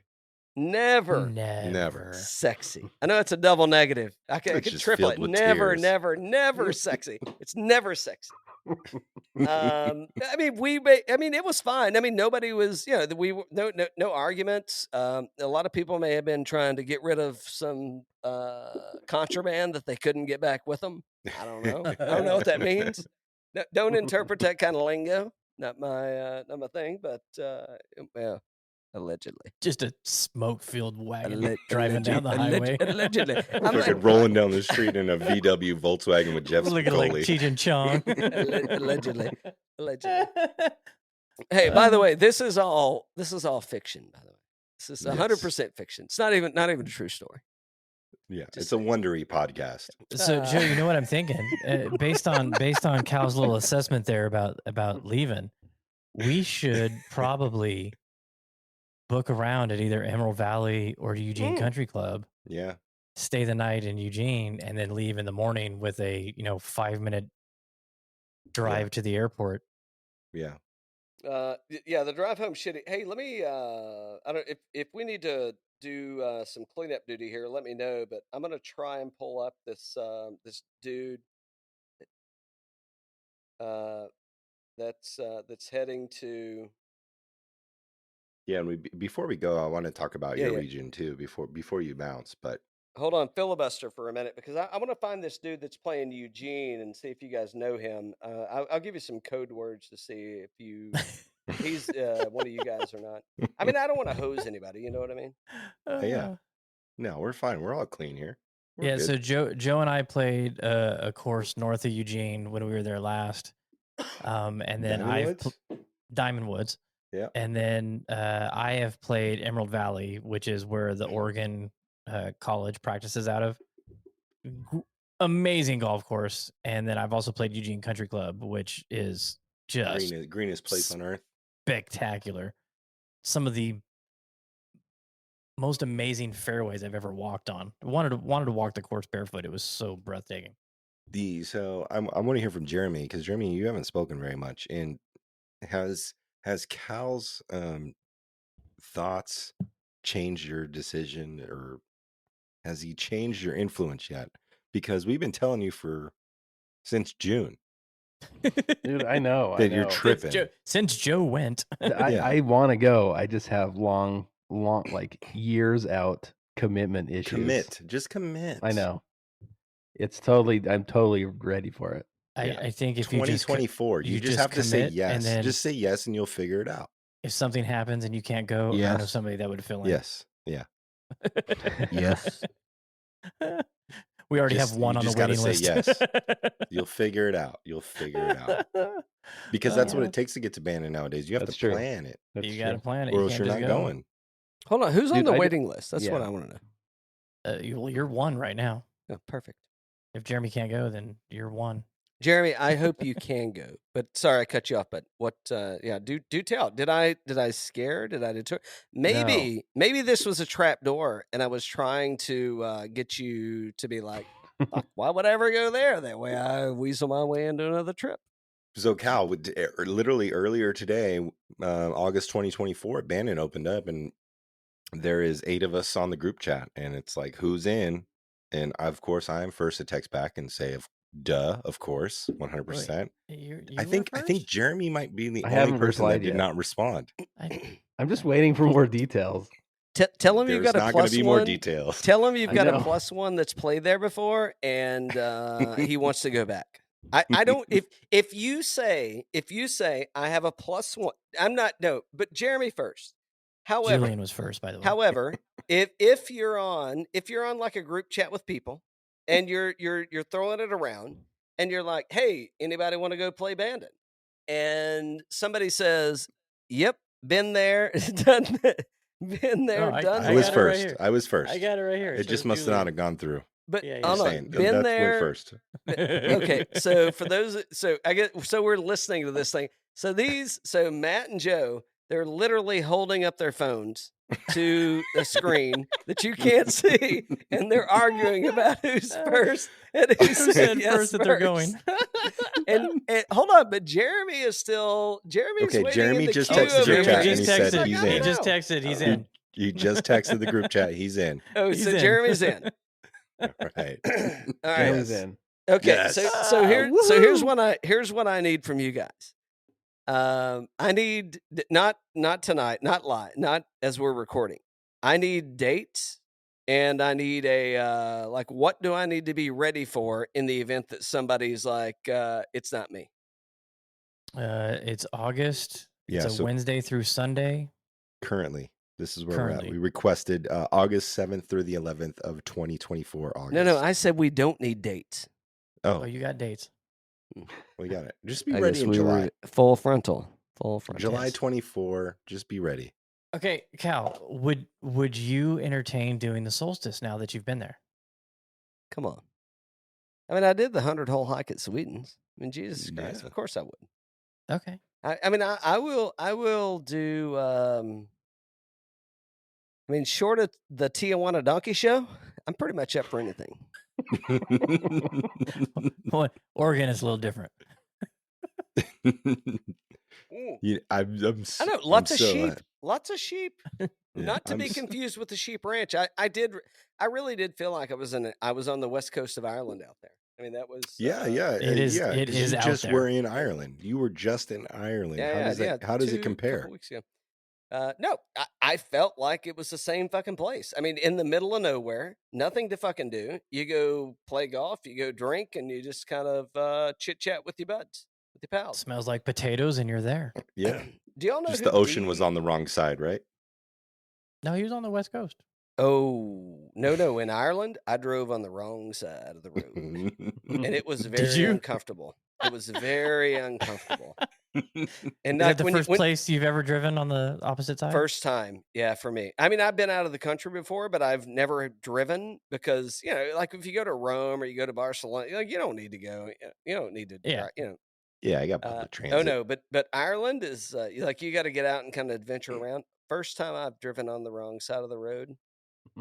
And no, it was a fuck job the whole time.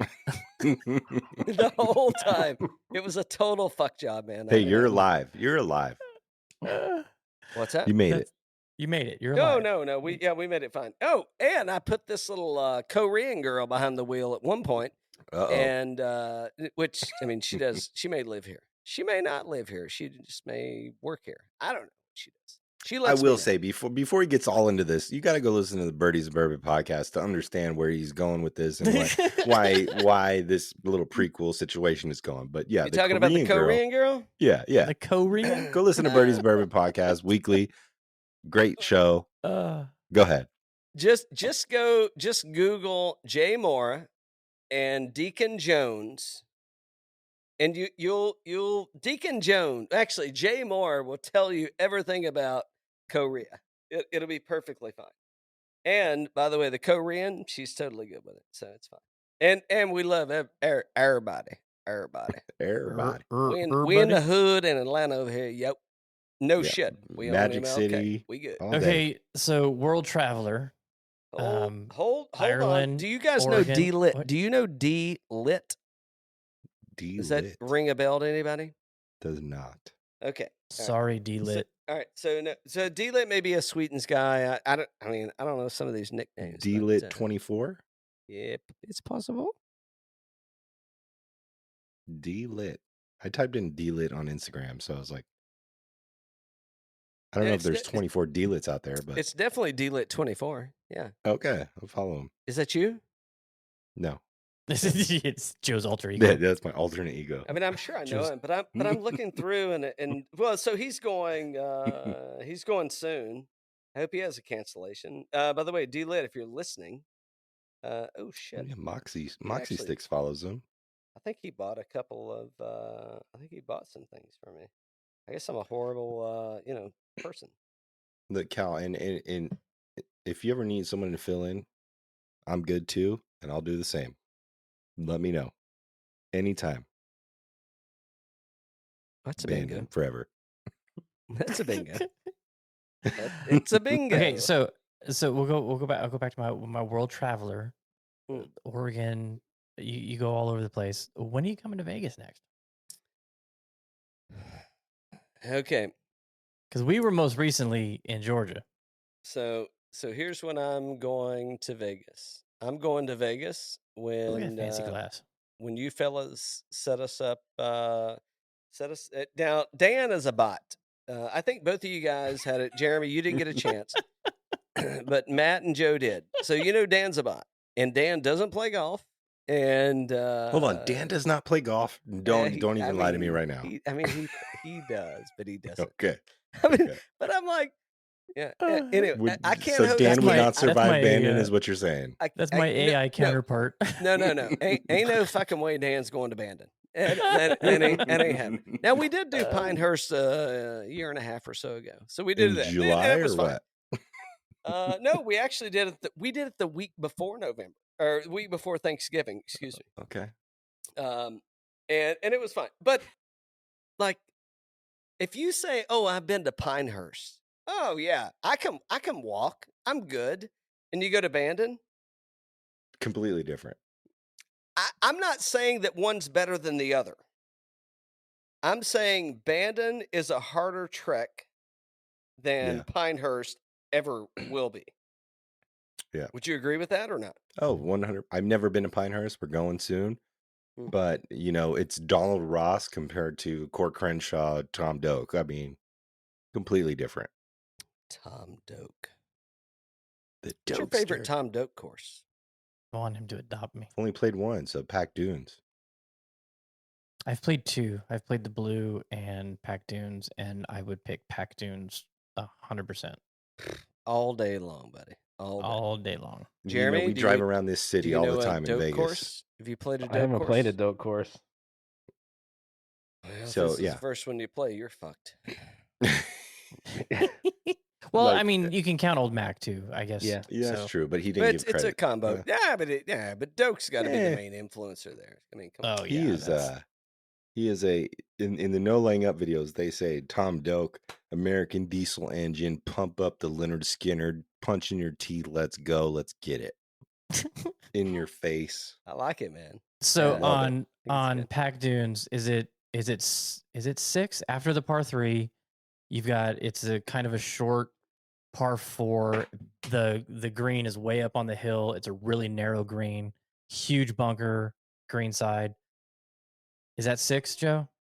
I thought 6 was a par 5 up the hill, but hold on. What are you talking about? Pack, or are you talking about Dunes? Pack par 4, Pack Dunes. Right? Par 4? Pack Dunes. Yeah. Par 4. Yeah, left side bunker. Yeah, it's got the trees on the left. Tee shots kind of your little cutter butter hitting east, and it's got the massive bunker on the left-hand side. Skis are out there. The hill of number 8 is to the right. Yes. I think, for sure. I think you're right. So six is the one that like dies into the ocean. It dies into the ocean. 4's on the ocean. 5 is the par 3. Then 6. 4's on the ocean. Yeah. We play the same course? Wait, 4 is a par 5. So is it 5 that's on the ocean? The first one as you come around. No. 9 is the par 3 into the ocean. 10 is the next par 3. Before that. On Pack Dunes? Yes, on Pack Dunes. Before you go to the double green hole, there's the tee shot. I don't think you see the ocean until 9 or 10 on Pack Dunes. No, this one doesn't involve the ocean. That's not even possible that that's a true statement. I gotta go. Let's go to Google. No, because you got 1, and then 2, and then 3 is the par 5, and then 4 you come around the clubhouse or the outhouse, and it's the first hole on the ocean. 5 is the par 3, and then 6 is the hole I'm talking about. If I'm not mistaken. All right, I'm pulling up Google Maps, it's right along. 6 is right on the. It's right on the Pacific. But it cuts back inland. It doesn't run along the ocean. All right, that's 1. That's 2. That's 3. I don't know about that. Guys, people are definitely going to love listening to this shit. Oh yeah. Oh, okay, yeah. Whatever, we'll figure it out later. You know what I'm We're talking both about right now. Anyway. My point to this whole thing. Hold on. Figure this shit out. All right. Filibuster. Yeah, filibuster, Matt. What are you doing? I'm gonna get I gotta get my phone. Wait. I'll filibuster. Jeremy, call me the host. Jeremy. So I named off a few things that I ate at Bandon on my most recent trip, and which means my only trip. But you like to say when I say my most recent trip, which makes it sound like it may not have been my only trip. Yeah, I don't know. You use your information skillfully.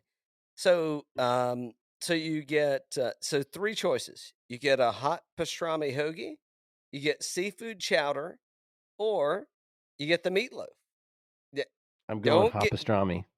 Ooh, I do too. That's what I would go back for every time, man. That thing was fucking meatloaf, good, dude. Then meatloaf. And then, are you going to eat the seafood chowder? Breakfast burrito pastrami? Did you get that? No. Yeah, you gotta get that one.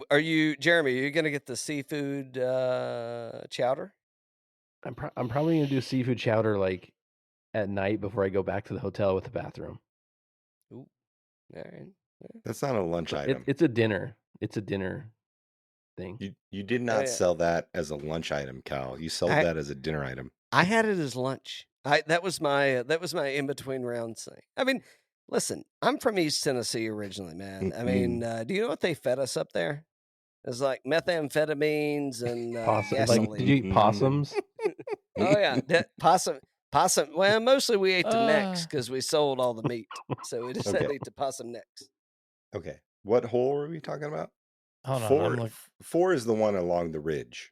So we were talking about 6. So 3 starts down the hill. I think 3 is a par 5, right? Yeah, 3 is a par 5. You're right. I remember hitting a little draw spinner and then you take a left, and then you go 4 up the ridge, along the ridge, and then you go to 6. And 6 is that little drop over, that little short knocker. Not short knocker, but you got to hit it up on the ledge, and then you just chip on to the right, and that's okay. So you do get ocean views on the 6, but it's not like massive ocean. That's what we were concerned about, right? Well, yeah, I would. 4 is the drastic, like on the flat, the first one you see. Yeah, that's 4 is like welcome to the Middle Earth, like Lord of the Rings. Welcome to the jungle, baby. Yeah, it's like welcome to your life. Some of these videos. Welcome to your life. Max Headroom playing in your head, just fucking your shit up. What's the what's the craziest experience? I don't know, crazy is not a good word. But what's the best experience you've had at Bandon? Being that you guys have both been there. You've asked me a lot of these questions. I want to know what your experience is. Matt, Jeremy, be thinking, what do you want to experience? Like, what's the one thing that if it's just a shitstorm and a tsunami, what's the one thing you want to do? But anybody can take the helm. Look, the craziest thing I experienced was walking off of the 15th par 3 at Bandon Dunes, and there's like 2 little dunes like blocking your view, and you just, because you're playing golf, you're like in tune with playing golf, and you're like, oh, this place is amazing, and then you play that par 3 and you chip up and you fucking run it past the hole and you fucking 4-putt, whatever, and then you grab your bag and then you cut through these little dunes and you see that 16th hole at Bandon Dunes. with the entire fucking west coast of the United States and Hawaii out there and Japan to your right. And hold on, what were you smoking before you saw Japan? I was right. Contraband. It's Contraband. It's number 6. I was right. That's right. It's number 6. Leave me alone.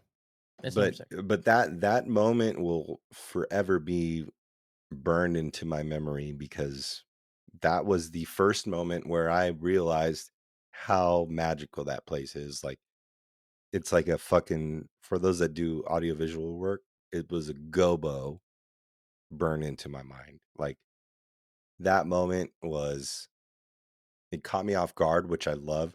I love being caught off guard. Trying to figure out what gobo is right now. Gobo is a little metal disc that you put into a light so it shines a logo. But yeah, it burned that memory into my mind, and I will never forget that, and I will forever search for that feeling. My favorite moment, I've got 2. One took place at Bandon, one took place not at Bandon, about Bandon. First one is the first time I played there, and I was by myself, and I told this to Cal on our episode that I had with you. Wet, rainy, windy, foggy, smoke filled from the California forest fires, fog, no visibility, and I had so much fun. And standing on that third tee box at Pack, when you got the one of the marshals is out there, because did you have one out there on 3 when you played? No. There's always.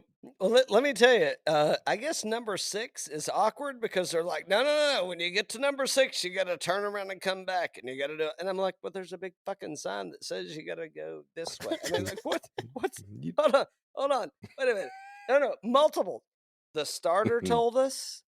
There was a person before the other marshal that was at number whatever at 3, and and then somebody drove around in a golf cart and said, "Oh, hey, by the way, when you get to 6, you gotta follow the, don't follow the trail. You gotta follow the path." And I'm like, "Well, okay." And we get there, and it's like 7 this way, and it's like, how many people show up to fucking Bandon Dunes that aren't golfers? Because I'll tell you, dude. I mean, pull a list, because they will never show the fuck back up there again. Guaranteed. Yeah. Yep. Oh. And then my other moment was as Joe and I are sitting in the Seattle or the Salt Lake Airport. Salt Lake, yeah. Yeah, Salt Lake Airport. And we're sitting at the bar killing some time before our flight. Oh man. And he's flipping through photos, and I look over at him, and he's crying. Hold on, Joe's crying. And I said, "Are you fucking home. Crying right now?" Wait a minute. Was this like a Visine treatment that you need to make sure that you show up home? No. He was literal tears. He was emotionally overwhelmed. We were waiting on our connection flight, drinking beers, the last connection to home, and I was just like so in awe, and like, yeah, I wasn't crying. I was teared up.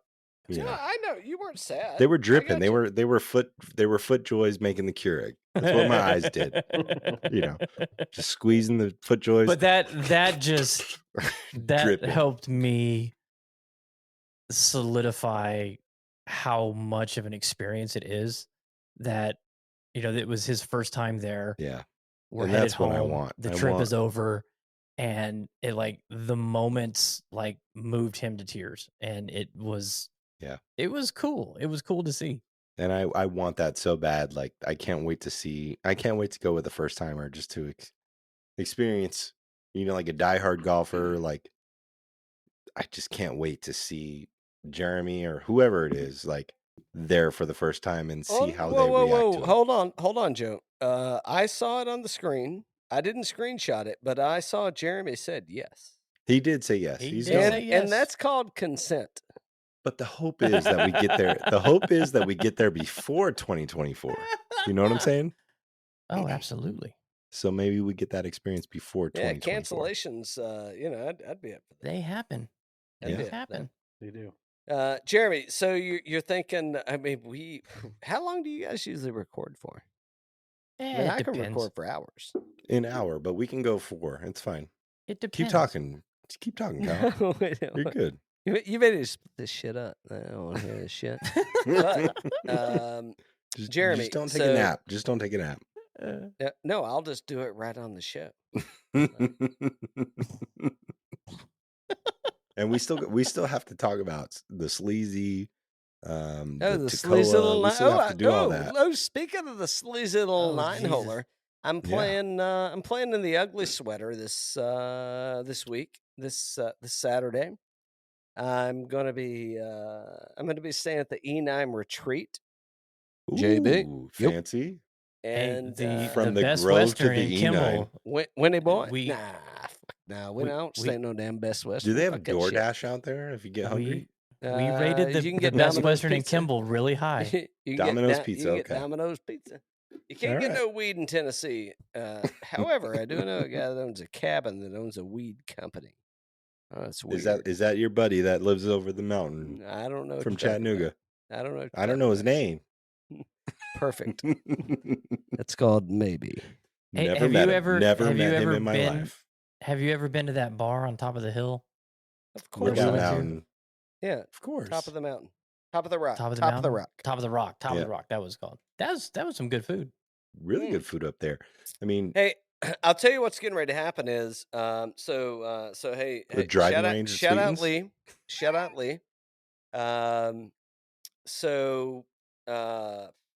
Lookout Mountain Club, Country Club. They just got all their Seth Rayner. Yeah, and they're almost done, man. I mean, they got a good grow-in coming. I mean, the weather hasn't been too horrible, so I mean, they got some really good stuff happening. I think the weather is going to really help them as to where they need to be. So I'm looking forward to getting back up there. I've never been there. Excuse me. You've never played Lookout Mountain? Lookout Mountain Country Club, yeah. You've never played it? No, I've never played that. Ooh. Yeah. Okay. Have you? Well, you didn't play it either. I didn't play it. No, we didn't play it, but I want to play it. I want to play it. Yeah, I want to play it too, man. Yeah. It looks like it's a band, and a couple buddies at Sweetens are members there. So we got it. Well, I have an invitation. What are you bringing to the table? Look, this is what I want to do. I want to fly into Chattanooga. I want to meet you. We'll go down to Old Tacoma. We'll go play the sleazy. We can go do what's the other one? What's the 9-holer Gil Hance up there? Why can't I think of it right now? Sewanee. And then go check off a Seth Rayner at Lookout Mountain, and then we'll get some waffles with pecans in it at the Waffle House. Can I seek freely on this show? Can you seek freely? Yeah, absolutely. Freely. You can freak Sealy all you want. I just want to note this is not vodka, because we don't drink vodka in this fucking house. This is water, and I've almost made it through one whole.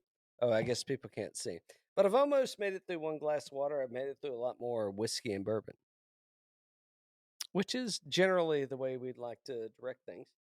Number 2. Yeah. I like where we're going with this. I'm going to have to okay this with the I don't know. Madamski. I'm gonna need you to chime in. Not yeah. Cal. So I tried to throw this into their heads when we were out there. Old Tacoma. Can you sell Old Tacoma, my friends? I wanted to go to Old Tacoma. No, we're good. No. We just didn't have solid at Old Tacoma. We're solid. Yeah. We were trying to make it on the last trip that we had, but we had a kind of a late morning tea time at Reynolds, and we did not have enough time to get from Reynolds to Tacoma and play 18 holes. Yeah. Here's what I'll tell you. Would have been worth it, though, right? Everything that you played at Reynolds Plantation, whichever course it was, I mean, understanding if you're like, ooh, I like to play along the lake, then you'll be in good shape. Old Toccoa is hands down. I would go to Blue Ridge, Georgia, before I would drive to I don't know what's Augusta. Reynolds. It ain't Augusta, but before I drive to Reynolds Plantation. Macklemore or Old Toccoa? I haven't played Macklemore. Oh, you haven't? So I'll say Old Toccoa. Here's what you get with Old Toccoa. You get the front nine is like the first tee. How far do you guys drive the ball?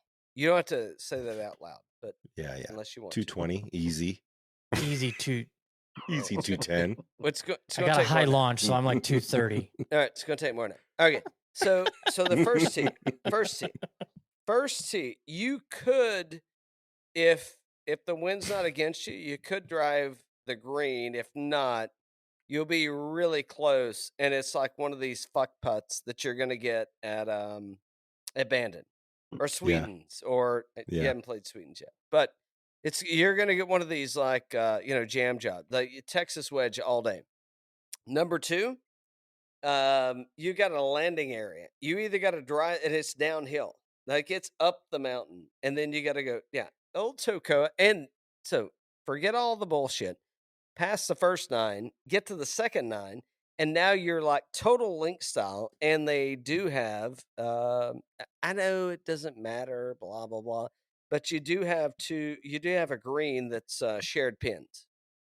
And that's probably one of the best golf courses that's accessible for the public, and not even for the public, but I'm just going to go at it like that you can play in Georgia. Old Toccoa is a must. Yes. Yeah, I can't wait to get I there. wanted to play it really bad. We just couldn't make it work.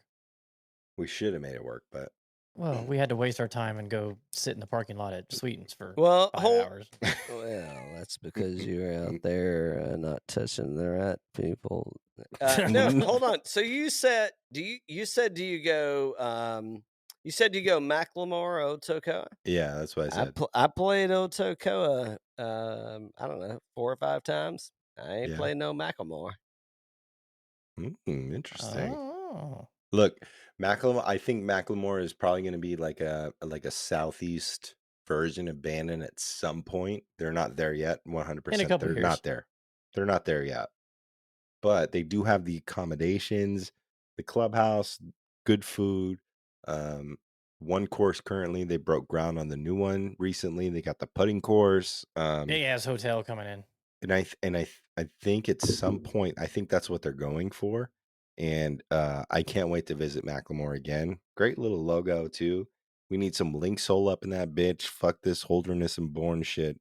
Like, we're West Coasters. Link sole.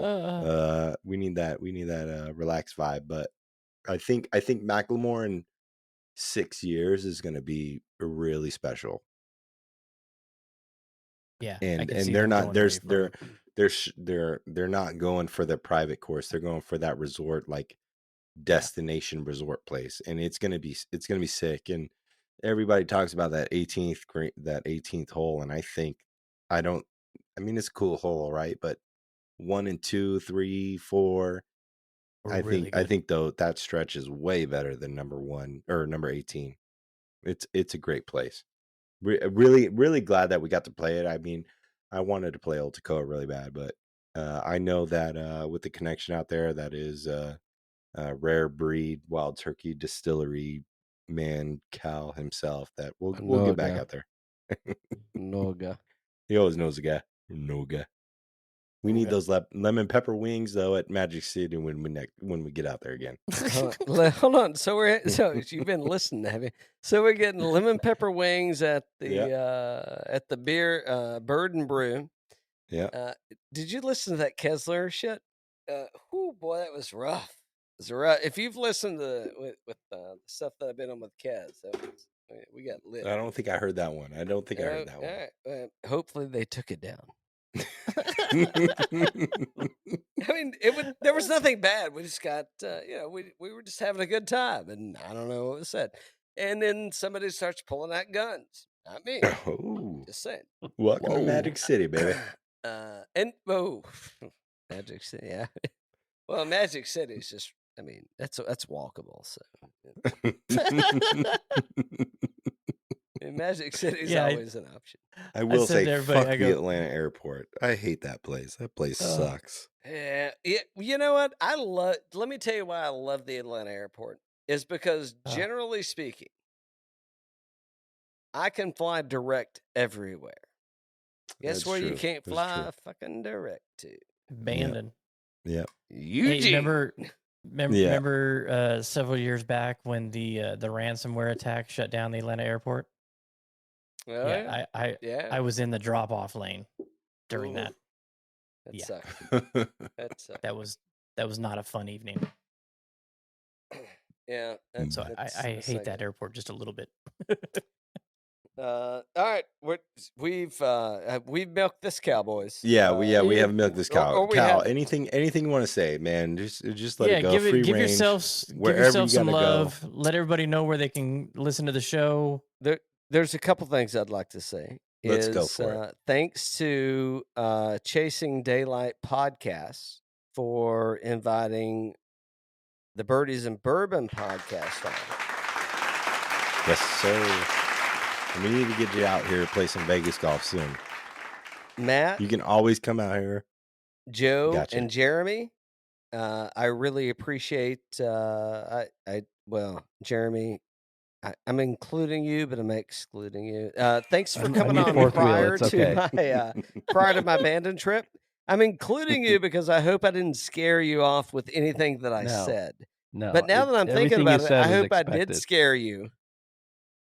So that I Cinderella and may need loose slipper. It's true. It's true. That's a slipper with no tea. No tea.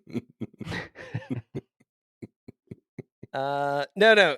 It's been great, guys, and I'll look forward to doing more stuff like this if this is well received. And so hey, I'm Cal. I'm at Birdies and Bourbon podcast.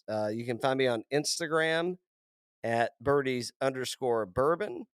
If you want to go play around of golf, hit me up. You might find me at Sweetens Cove. One of these guys down here did. I sure did. Cheers. Powered by Riverside FM. Gotta throw that one. You want me to sign it off? Sign it off, Joe. Send us home. All right, man. Thank you, Cal. I appreciate it, man. Birdies and Bourbon. Check them out every single week. They have great picks if you're a fantasy golfer, golf better.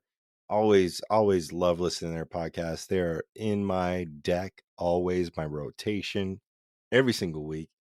And we found a common love for Bandon, and shout out to Cal, man. I love you, man. I've met you for 2 holes. You're my buddy. I love it. Hit some mirrors. My first mirrors I ever hit. I stuck one to number 9 on at the Sleazy, and I missed the putt. But it's cool. It's cool. I made par. Still, we were watching from the parking lot. These guys hate on me, but man, yeah, bitter. Appreciate it. And this is Golf Fam, man.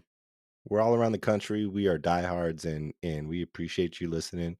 And tune in for the next one, man. Check out Birdies and Bourbon. They do some good shit. Appreciate it. Next week, I'll be real quick. Next week, fucked my outro. Yeah, damn it. Whatever. Got to do it again. Next week, Bradley from Bradley Putters is coming on. That's true. From Bradley Putters coming on, and we're gonna talk a little bit more Bandon because he was just there. So yeah, Bandon month on the Chasing Daylight podcast will continue next week. As Joe said, thank you for tuning in. Cal, thank you for coming on. Shout out to Travis Matthew and Quater. We actually love those guys. And FN3P Golf, they're supporters of ours. Okay, so I'm going to cut you off one more time. How the trues wear out there? Because I know you rock the trues. All right, so wait a minute. Is this show going to continue, or are we going to keep going? I want to hear about the trues. Are we going to continue? Is it going to keep? I mean, what are we shutting it off? No, this is encore. We're bringing you back for one more. Okay, hold on. What's this? It's the best second. I hope that didn't blow into people's eardrums. Okay, so I took 2 pair. I took 4 pairs of shoes. 4 pair. I took a pair of LL Bean sheep-lined, I don't know if it's sheep. I don't know, those little fuzzy-lined slippers. I took a pair of Allbirds wool shoes, travel style.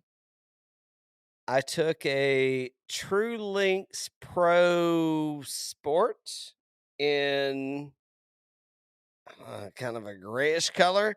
And I took another pair of True Links Pro Sport in like a darker bluish grayish color. Can I speak freely? Absolutely. Shit, motherfucker. Those things is good. Real good. They were, I mean, I'm telling you, like, the only time, I feel like Jeremy's tickled over there. Jeremy, I'm on the verge of losing it, so you can't do that anymore. Right. What's that? He's a rare breed. He's okay. I'm good. All right. So I feel like the only time that my feet were really wet was at the sheep ranch on Wednesday morning. But I mean, you have to wear like a body condom to keep You can't protect yourself from that stuff. No. It wasn't my feet. Everything that I had on was wet. Everything that I had was wet. I mean, from the point of like, I got a hat on, I got a hood on, but then I'm leaning it like shit's dripping down into my, like when it's raining that hard, there's no potential chance. There's no chance that you can, I mean, everything's going to be moist. Everybody be cool. You be cool. Everybody chill. Don't get a little wet today. We gonna True Links. Baby. If you're gonna go out there, that's the way I'm gonna roll, baby. True Links. Yes, I love it. Sports Luxe, rolling hard every time. Yep. Nice. I love that they held up. That's great. Right on. Oh, I'm empty. That's fine. Sad. Well, that's why you got to bring a bottle with you. Well, I normally have them out here, but I've had to relocate since the invasion. The Brenda. Bacon wash. Yeah. Hey, that's the bacon infused. Hey, if you guys ever need any bourbon recipes, obviously Cal's got it. Rendering bacon fat with fucking filters and shit. Yeah, that bacon fat sounds amazing. Good Lord. Obviously, there is mouthfeel there. Mouthfeel is what you're going for. I haven't heard that one before. Yeah. I'm just picturing an oily coating. Is this coming from 16.9% BioSteel? Yeah. Fluid ounces. Fluid ounces. Jeremy, are you a teetotaler? Huh? What? Are you a teetotaler? Does that make sense? Are you a Vegas guy? Not born and raised, no. Okay, so I live here, yeah. Okay, are you a teetotaler? Like you don't drink at all? Not as much as these two. He likes Mango Cart. I like Mango Cart. I don't know what Mango Cart is. Mango Cart is a mango-infused beer. It's beer. Yeah. We gotta get you out here, Cal. Not a big drinker. Come to Vegas. It's a fruity beer. It's a Pacific. International airport out here too. It's fine. You can get everywhere you want to go. Come on out, dude. I'm telling you, I can roll anytime. I'm good to go. Well, let's get some. Don't plan anything for when the F1 race is here because like $50 a night rooms are now $1,000 a night. So shit, I'm staying with one of you boys. We don't have any 4-bedroom cottages out here though, so we're not that fancy. It'll be fine. I mean, I'm fine with a couch and a shower, so I'll be good with that. Gotcha. Let's you just can handle that. Are we still recording or are we done? No, we're still recording, but we should probably send it out. So we can wrap it up. No, everybody, thank you so much for tuning in to this week's show. It's been an honor having Cal on. We're going to stop recording because there's a really good chance that something's going to be said that should not be listened to by anybody else. So we'll be back next week. Thank you so much. Good night.